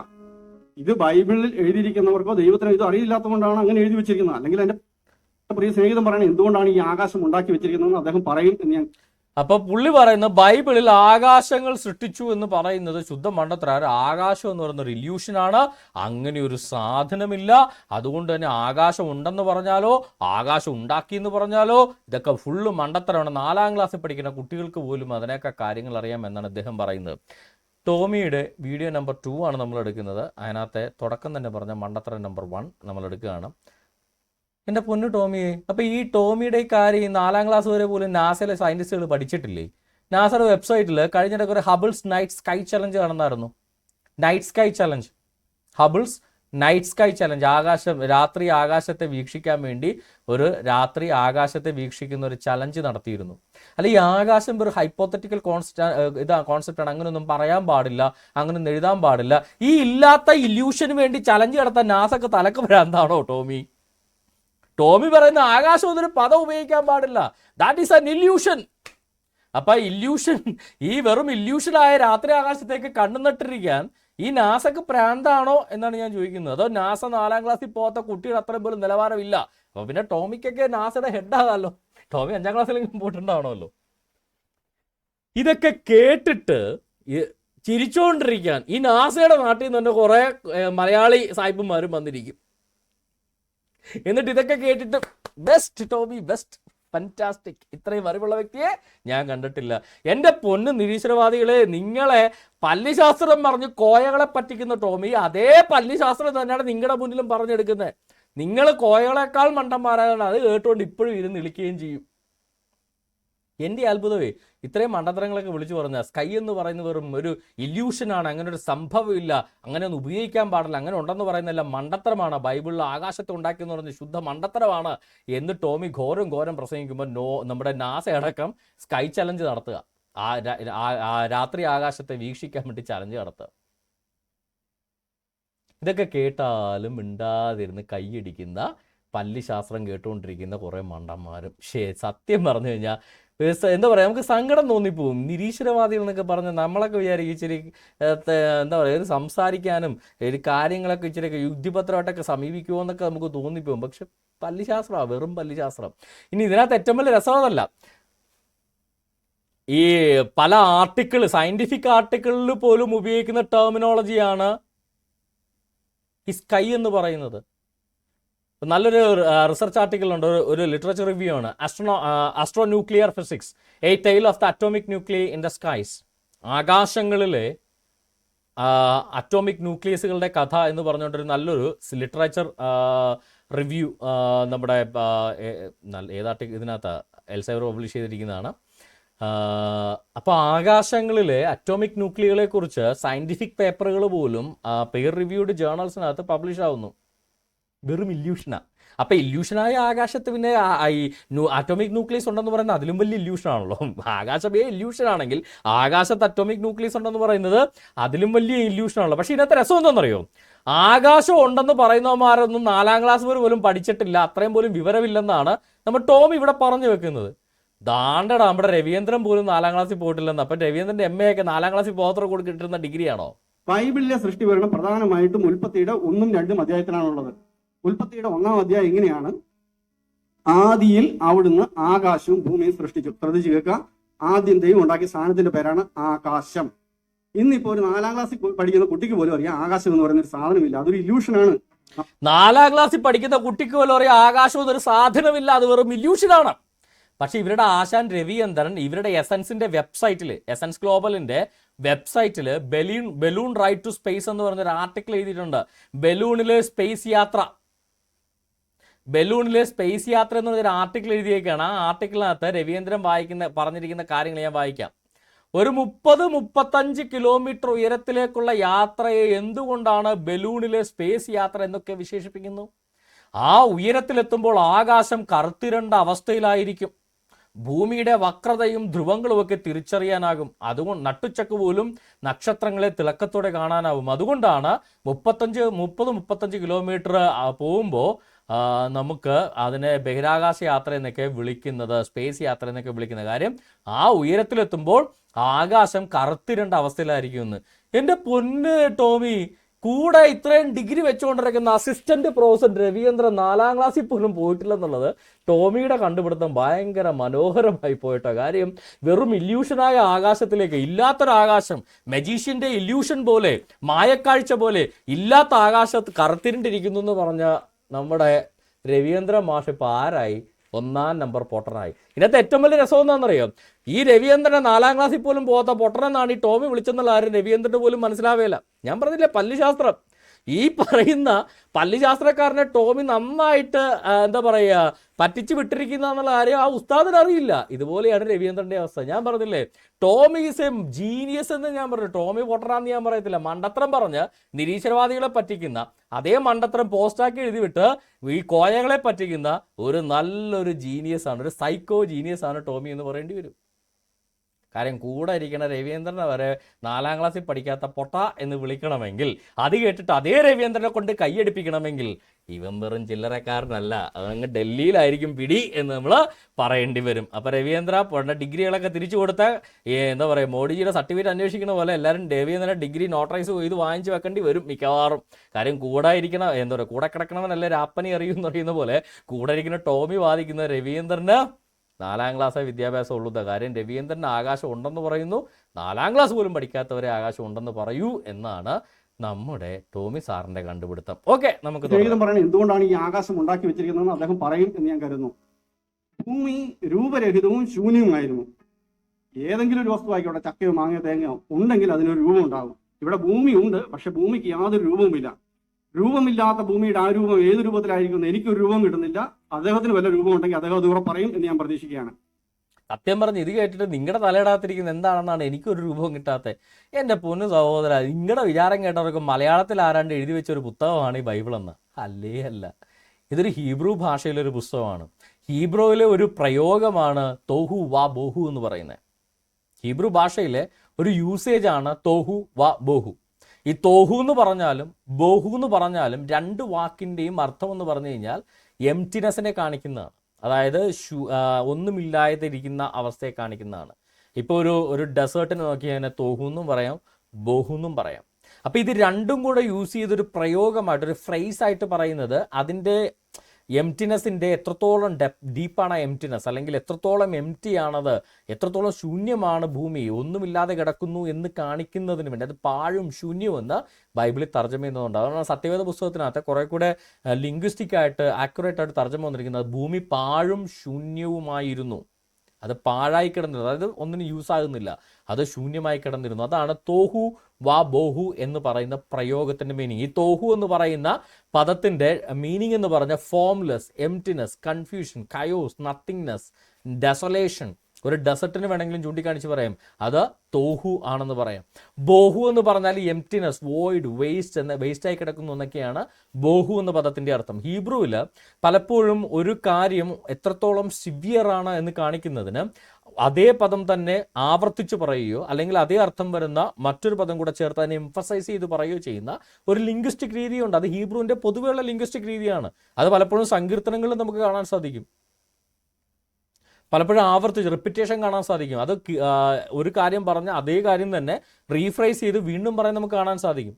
അത് അതിൻ്റെ ഇമ്പോർട്ടൻസ് കാണിക്കും. ഇപ്പോൾ ഉദാഹരണത്തിന് അതിവിശുദ്ധ സ്ഥലം എന്ന് മലയാളത്തിൽ തർജ്ജമ ചെയ്യുന്നു. അതിവിശുദ്ധ സ്ഥലം എന്നുള്ളതിന് വിശുദ്ധം എന്നുള്ള പദം 2 പ്രാവശ്യം ഉപയോഗിക്കുകയാണ് ഹീബ്രുവിൽ ചെയ്യുന്നത്. കൊദേശ് ഹക്കദേശിം, കൊദേശ് എന്ന് പറഞ്ഞാൽ വിശുദ്ധം, ഹക്കദേശിം, കൊദേശ് ഹക്കദേശിം എന്ന് പറഞ്ഞാൽ അതിവിശുദ്ധം, വിശുദ്ധയിൽ ഏറ്റവും മുന്തിയത് എന്നുള്ള അർത്ഥത്തിലാണ് 2 പ്രാവശ്യം വിശുദ്ധം എന്ന് ഉപയോഗിക്കുന്നത്. അതൊരു ഹീബ്രുവിൻ്റെ ലിംഗ്വിസ്റ്റിക് രീതിയാണത്. തോഹു വാ ബോഹു എന്ന് പറയുന്നത് ഒരു ലിംഗ്വിസ്റ്റിക് രീതിയാണ്. ഞാൻ പറഞ്ഞില്ലേ, പോത്തിനെന്ത് ഏത്തവാഴ എന്ന് പറയുന്ന പോലെ ഈ ടോമിയുടെയൊക്കെ ബൗദ്ധിക നിലവാരം അറിയണമെങ്കിൽ ഇത്രയും കാര്യം ചിന്തിച്ചാൽ മതി. ടോമി നാളെ ഒരു മലയാളം പുസ്തകം വായിക്കും, എന്നിട്ട് അതിനകത്ത് ആൾ എഴുതിയേക്കുക ക്ഷമയുടെ നെല്ലിപ്പലകാണ് നിരീശ്വരവാദികളോട് സംസാരിച്ച. ക്ഷമക്കെവിടെ നെല്ലിയുടെ പലക? നെല്ലിമരം നമുക്കറിഞ്ഞുകൂടെ? നെല്ലിമരത്തിൽ നിന്ന് നെല്ലിക്ക കിട്ടുന്നു, ആ നെല്ലിമരം വെട്ടിയെടുത്ത് അറുത്താൽ നമുക്ക് നെല്ലിയുടെ പലക കിട്ടുന്നു. ഇയാളുടെ ഉള്ളിൽ എങ്ങനെ നെല്ലിയുടെ പലക വരും? മനുഷ്യന്റെ ഉള്ളിടകത്ത് നെല്ലിയുടെ പലക അടിച്ചു കയറ്റാൻ പറ്റുമോ? ഇതൊക്കെയായിരിക്കും ടോമിയുടെ ചോദ്യം. കേട്ട് കൈയടിക്കാൻ കുറച്ച് പല്ലിശാസ്ത്ര നിരീശ്വരവാദികളും അവിടെ ഇരിപ്പുണ്ടാവും. എന്ത് പൊട്ടത്തരം പറഞ്ഞ്. അതൊരു ഭാഷയിലെ പ്രയോഗമാണെന്നും ആ പ്രയോഗം എന്താണ് അർത്ഥമാക്കണമെന്നും വെളിവും വെള്ളിയാഴ്ചയും ഉള്ളവർക്ക് മനസ്സിലാകും.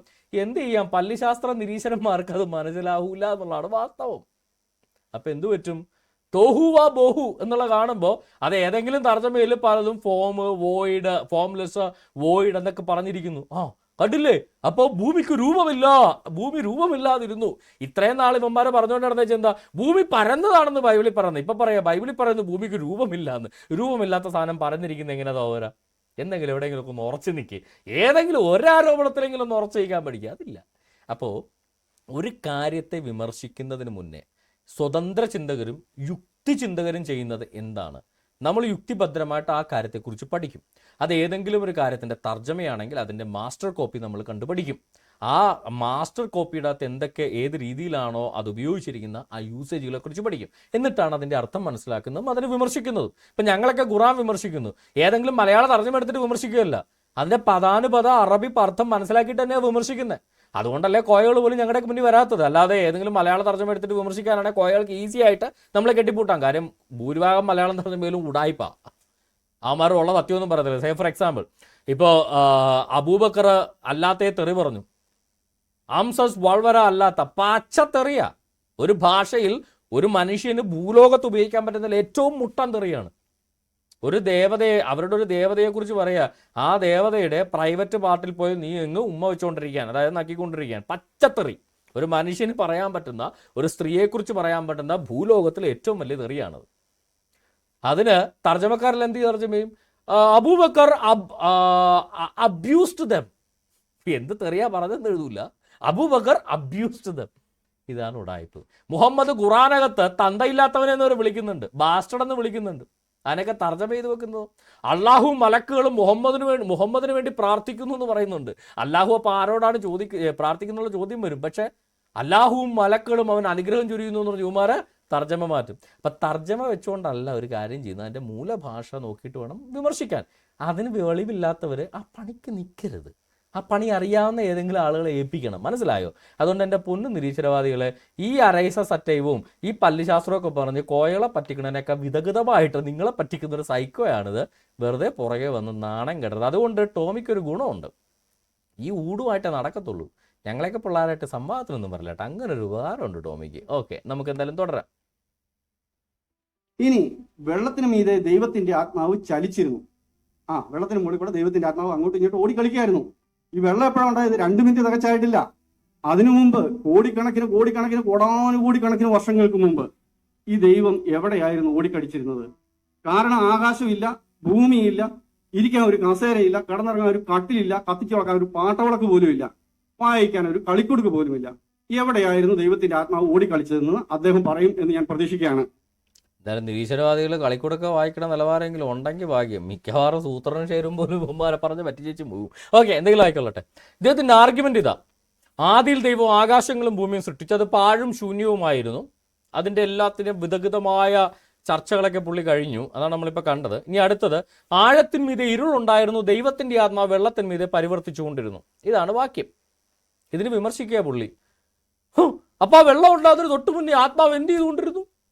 പാട്ടവിളക്കവും കളിക്കുടുക്കവും ഇല്ലാതെ ആത്മാവ് എന്ത് ചെയ്തു? ആത്മാവ് എവിടെ ഓടി? കോടാനുകോടി വർഷങ്ങളായിട്ട് ആത്മാവ് അലഞ്ഞു തിരിഞ്ഞ് നടക്കുമായിരുന്നു. എൻ്റെ പൊന്നു സഹോദര, മനുഷ്യർക്ക് താമസിക്കുന്നതിന് വേണ്ടി, താൻ സൃഷ്ടിക്കാൻ പോകുന്ന ജീവജാലങ്ങൾക്ക് താമസിക്കുന്നതിന് വേണ്ടി ഭൂമി എന്നൊരു ഗ്രഹം ഒരുക്കുന്ന കാഴ്ചയാണ് നമ്മളവിടെ കാണുന്നത്. അല്ലാതെ ദൈവത്തിന് വീടുണ്ടാക്കിയതല്ല ഭൂമിയിൽ. ഇത് മനസ്സിലാക്കാനുള്ള കോമൺ സെൻസ് പോലും ഇല്ലേ? ഭൂമി എന്ന് പറയുന്നൊരു ഗ്രഹം ദൈവം സൃഷ്ടിച്ചു. ആദിയിൽ ദൈവം ആകാശം ഭൂമി സൃഷ്ടിച്ചു. അത് പാഴായും ശൂന്യമായും കിടക്കുകയായിരുന്നു. ആഴത്തിന്മീതെ ഇരുളുണ്ടായിരുന്നു, ദൈവത്തിൻ്റെ ആത്മാവ് വെള്ളത്തിന്മീതെ പരിവർത്തിച്ചു കൊണ്ടിരുന്നു. ഓക്കെ, അല്ലാതെ 2 മിനിറ്റിന് മുന്നേ ദൈവം വെള്ളം ഉണ്ടാക്കിയിട്ട് അതിൻ്റെ പുറത്ത് കയറിയിരുന്നു എന്ന് ബൈബിളിൽ പറയുന്നില്ല ടോമിയെ. ടോമിക്ക് വിവരമില്ല എന്ന് വെച്ചാൽ അതെന്തിനാ ഈ നാട്ടുകാരൻ വിളിച്ച് പറയുന്നേ? ഞാൻ പറഞ്ഞില്ലേ, ടോമി സ്വന്തമായിട്ടൊരു പുസ്തകം ഉണ്ടാക്കുക, ടോറാനെന്നോ ടുറാനെന്നോ ഒക്കെ പറഞ്ഞ്, ടോമറാനെന്നോ എന്തെങ്കിലുമൊക്കെ പറഞ്ഞൊരു പുസ്തകം ഉണ്ടാക്കിയിട്ട് അതിനകത്ത് എഴുതിയിരിക്കുന്നത് വരെ ഞങ്ങൾ വിശ്വസിക്കാം. ബൈബിളിൽ വെള്ളം ദൈവം ഉണ്ടാക്കിച്ച് അതിൻ്റെ പുറത്ത് കയറിയിരുന്നു എന്ന് ബൈബിളിൽ എഴുതിയിട്ടില്ല. ആദിയിൽ ദൈവം ആകാശങ്ങളും ഭൂമിയും ഉണ്ടാക്കി, ഭൂമി പാഴും ശൂന്യവുമായിരുന്നു, ആഴത്തിന്മീതെ ഇരുളുണ്ടായിരുന്നു, ദൈവത്തിൻ്റെ ആത്മാവ് വെള്ളത്തിന്മീതെ പരിവർത്തിച്ചുകൊണ്ടിരുന്നു. ഇത്രയുമാണ് ബൈബിളിൽ പറയുന്നത്.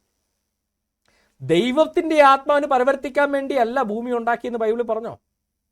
ബൈബിളിൽ പറയുന്നത് ദൈവത്തിൻ്റെ ആത്മാവ് ഭൂമി ഉണ്ടാക്കിയതിനു ശേഷം ദൈവത്തിൻ്റെ ആത്മാവ് അതിൻ്റെ മുകളിൽ പരിവർത്തിച്ചു. അല്ലാതെ ഭൂമിയെ ഒരു കൂട്ടം മനുഷ്യർക്കോ അല്ലെങ്കിൽ ദൈവം സൃഷ്ടിക്കാൻ പോകുന്ന ജീവജാലങ്ങൾ താമസിക്കാൻ വേണ്ടി ഒരു ഭൂമി ഉണ്ടാക്കുന്നു. അതുണ്ടാക്കിയ സമയത്ത്, അതിൻ്റെ സൃഷ്ടി നടക്കുന്ന സമയത്ത് ദൈവത്തിൻ്റെ ആത്മാവ് ഈ ഭൂമിക്ക് ചുറ്റും പരിവർത്തിച്ചു കൊണ്ടിരുന്നു. അല്ലെ ഭൂമിക്ക് മേൽ അല്ലെങ്കിൽ ഭൂമി ആഴത്തിന്മീതെ ഇരുളുണ്ടായിരുന്നു, വെള്ളത്തിന് മീതെ ദൈവത്തിൻ്റെ ആത്മാവ് പരിവർത്തിച്ചു കൊണ്ടിരുന്നു. ഇതിൻ്റെ അർത്ഥം ദൈവത്തിൻ്റെ ആത്മാവ് ഈ ഭൂമി ഉണ്ടാക്കുന്നതിന് മുന്നേ അലഞ്ഞു തിരിഞ്ഞ് നടക്കുമായിരുന്നു, കട്ടിലും കിടക്കയില്ലാതെ നടക്കുമായിരുന്നു, പാട്ടവിളക്ക് പോലും ഇല്ലാതെ നടക്കുമായിരുന്നു. ഇതൊക്കെയാണ് ടോമിയുടെ ആർഗ്യുമെന്റ്. ഞാനൊന്ന് ചോദിക്കട്ടെ, വയനാട്ടിലും അവിടെ ഇവിടെയൊക്കെ എന്താ പറയുക, നമ്മുടെ പ്രകൃതി ദുരന്തത്തിലൊക്കെ വീട് നഷ്ടപ്പെട്ടു പോയവർക്ക് ലൈഫ് മിഷൻ പദ്ധതി പ്രകാരം, ഭവനമില്ലാത്തവർക്കൊക്കെ ലൈഫ് മിഷൻ പദ്ധതി പ്രകാരം പിണറായി വിജയൻ വീട് പണിത് കൊടുത്തു. പിണറായി വിജയൻ ഗവൺമെൻറ് വീട് പണിത് കൊടുത്തു. എന്നിട്ടില്ല, ആ വീട് ഉദ്ഘാടനം ചെയ്യുമ്പോൾ പിണറായി നാട മുറിച്ചിട്ട് അവിടെ നിന്ന് അപ്പം തന്നെ എടുത്ത് ഓടുകയല്ല. പിണറായി നാട മുറിച്ചിട്ട് വീട്ടിലൊക്കെ ഒന്ന് കുറച്ച് നേരമൊക്കെ ഇരുന്ന് വീട്ടുകാരെയൊക്കെ കണ്ട് കുറച്ച് നേരം കഴിഞ്ഞിട്ട് വേണം ഒരു പ്രസംഗമൊക്കെ പ്രസംഗിച്ച് ഒരു ചടങ്ങൊക്കെ കഴിഞ്ഞായിരിക്കും പിണറായി പോകുന്നത്. ശരിയാണല്ലോ? അപ്പോൾ ടോമി കാണുക, ദാണ്ടേ പിണറായി ഒരു വീടുണ്ടാക്കി, 2 മിനിറ്റ് മുന്നേ പിണറായി അവിടെ ഒരു വീടുണ്ടാക്കിച്ചു. പിണറായി അവിടെ ഇരുന്നു, കണ്ടില്ലേ? അതിനു മുന്നേ പിണറായി പാട്ടവിളക്കില്ലാതെ കെട്ടിടമില്ലാതെ അലഞ്ഞു തിരിഞ്ഞ് നടക്കാറുണ്ട്. സുഹൃത്തുക്കളെ, കോടാനുകോടി വർഷമായിട്ട് പിണറായി അലഞ്ഞു തിരിഞ്ഞ് നടക്കുകയായിരുന്നു. ഇപ്പോഴാണ് പിണറായിക്ക് ഒരു വീടുണ്ടായെന്ന് പറഞ്ഞാൽ ഇത് തന്നെ, ഈ മണ്ടത്തരം തന്നെയല്ലേ ടോമി കുറച്ചു മുമ്പ് പറഞ്ഞേ? മനുഷ്യർക്ക് താമസിക്കുന്നതിന് വേണ്ടി, താൻ സൃഷ്ടിക്കാൻ പോകുന്ന ജീവജാലങ്ങൾക്ക് താമസിക്കുന്നതിന് വേണ്ടി ദൈവം തമ്പുരാൻ ഒരു ഭൂമി ഉണ്ടാക്കി, ഒരു പ്ലാനറ്റ് ഉണ്ടാക്കി. ദൈവത്തിൻ്റെ ആത്മാവ് അതിനകത്ത് ജീവജാലങ്ങളെ സൃഷ്ടിക്കുന്നതിന് മുന്നേ ദൈവത്തിൻ്റെ ആത്മാവ് അതിൽ പരിവർത്തിച്ചു. പിണറായി വിജയൻ വീടില്ലാത്തവർക്ക് ഒരു വീടുണ്ടാക്കി കൊടുത്തു. അത് അവർ കയറി താമസിക്കുന്നതിന് മുന്നേ പിണറായി വിജയൻ അത് ഉദ്ഘാടനം ചെയ്ത് അതിനകത്ത് കയറി.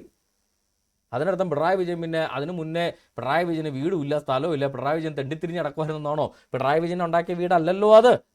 ഇതുപോലെ ദൈവത്തിന് താമസിക്കാൻ വേണ്ടി കൂര കെട്ടിയതല്ല ഭൂമി എന്ന് മനസ്സിലാക്കാനുള്ള കോമൺ സെൻസെങ്കിലും ഉള്ളവന്മാരെ പിടിച്ച് വേദിയിൽ നിർത്താൻ പ്രിയപ്പെട്ട ടീം നിങ്ങളൊന്ന് ശ്രമിക്കുക. ഞാൻ പറയുന്നില്ലേ, ഈ പറയുന്ന കുറച്ചെങ്കിലും ഒരു വിവരവും വിദ്യാഭ്യാസവും ഉള്ളവന്മാരെയൊക്കെ ഒന്ന് വേദിയിൽ നിർത്താൻ നോക്ക്. ഇതുപോലെ മണ്ടത്തരം മാത്രം, വാ തുറന്നാൽ മണ്ടത്തരങ്ങൾ മാത്രം എഴുന്നള്ളിക്കുന്ന, ഒരു പ്രസംഗത്തിന്റെ തുടക്കം മുതലായി പറയുന്നത്, ഈ പറഞ്ഞതിനകത്ത് എന്തെങ്കിലും വെളിവുള്ളൊരു കാര്യമുണ്ടോ? എൻറ്റയർ 100% മണ്ടത്തരങ്ങൾ മാത്രം എഴുന്നള്ളിക്കുന്ന ഇവർക്കൊക്കെ പിടിച്ച് വേദി കൊടുക്കുന്ന നിരീശ്വരവാദികളെ, നിങ്ങളെ പല്ലിശാസ്ത്രജ്ഞൻ്റെ എല്ലാ എന്താ പറയുക നിലവാരത്തോടും കൂടെ മാത്രം കാണാനേ ഞങ്ങൾക്ക് കാണത്തുള്ളൂ. അപ്പോൾ നിരീശ്വരവാദികൾ ഇന്നു മുതൽ നമുക്ക് പല്ലി ഉസ്താദ് എന്ന് വിളിക്കേണ്ടി വരും. അതാണ് അവരുടെ നിലവാരം. അപ്പോൾ ഇത്രയും പറഞ്ഞുകൊണ്ട് ഇന്നത്തെ പ്രോഗ്രാം നമ്മൾ വൈൻഡപ്പ് ചെയ്യുകയാണ്. അപ്പോൾ ടോമിയുടെ 2 വീഡിയോയും മൊത്തം 8 മണ്ടത്തരങ്ങളും, നമ്മുടെ ആരിഫിൻ്റെ 3 വീഡിയോ ക്ലിപ്പുകളും, അതിനകത്തെ 3 മണ്ടത്തരങ്ങളുമാണ് നമ്മൾ ഇന്ന് കണ്ടത്. കൂടുതൽ മണ്ടത്തരങ്ങൾ ഇവർ പറയുമെന്നുള്ള കാര്യം ഉറപ്പാണ്. കാര്യം പല്ലിശാസ്ത്രക്കാരായതുകൊണ്ട് ഇവർ വീണ്ടും ഈ പല്ലിശാസ്ത്രം കേട്ട് പറ്റിക്കപ്പെട്ടുകൊണ്ടിരിക്കും. അതുകൊണ്ട് ഇവർ കൂടുതൽ മണ്ടത്തരങ്ങൾ ഇവന്മാരെ പറഞ്ഞ് പഠിപ്പിച്ചുകൊണ്ടിരിക്കും. അപ്പോൾ നമുക്ക് വീണ്ടും കൂടുതൽ വീഡിയോകളായിട്ട് കാണാം. ഒരു കാര്യം കൂടെ ഓർപ്പിച്ചിട്ട് നമ്മൾ ഇന്നത്തെ പ്രോഗ്രാം വൈൻഡപ്പ് ചെയ്യണം. 2019 ജൂൺ 19-ാം തീയതി ഞാൻ ഇട്ടൊരു പോസ്റ്റാണിത്.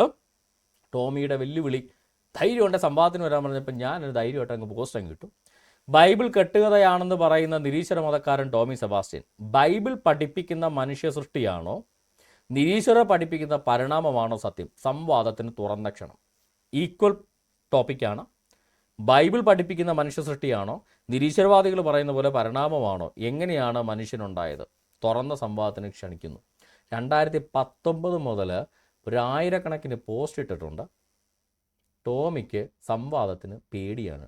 ടോമിനെ സംബന്ധിച്ച് സംവാദം നടത്തണമെങ്കിൽ ഒന്നുകിൽ ഞാനൊരു 10,000 കിലോമീറ്റർ യാത്ര ചെയ്ത്, ഞങ്ങളൊക്കെ ഒരേ രാജ്യത്ത് താമസിക്കുന്നവരായിരുന്നു. പുള്ളി ഡബ്ലിനിൽ, ഞാനും ഡബ്ലിനിലുണ്ടായിരുന്നു കുറേ ആൾ വർഷങ്ങൾ, 5 വർഷത്തോളം ഞാൻ ഡബ്ലിനിലുണ്ടായിരുന്നു. അതിനുശേഷം ഞാൻ അയർലൻഡിൽ തന്നെ ആയിരുന്നു. ആകെ 2-3 മണിക്കൂറിൻ്റെ ഗ്യാപ്പേ ഉള്ളൂ ഞങ്ങൾ തമ്മിൽ. അത് പറ്റിയില്ല. കേരളത്തിൽ വന്ന് ചർച്ച നടത്തണം. കാര്യം എന്നെ കേരളത്തിൽ കിട്ടിയ കൊല്ലാൻ വേണ്ടി ISIS മുതൽ ബാക്കിയുള്ള എല്ലാവന്മാരും കൂടെ റെഡി ആയിട്ടിരിക്കുന്നുണ്ട്.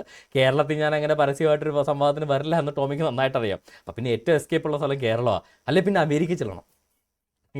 നമുക്ക് വട്ടല്ലേ ടോമിയെപ്പോലൊരു മണ്ടറായിട്ട് സംവാദം ചെയ്യാൻ വേണ്ടി ടിക്കറ്റ് കാശും മുടക്കി അമേരിക്ക പോകാൻ എനിക്ക് തലക്ക് ഭ്രാന്തല്ലേ.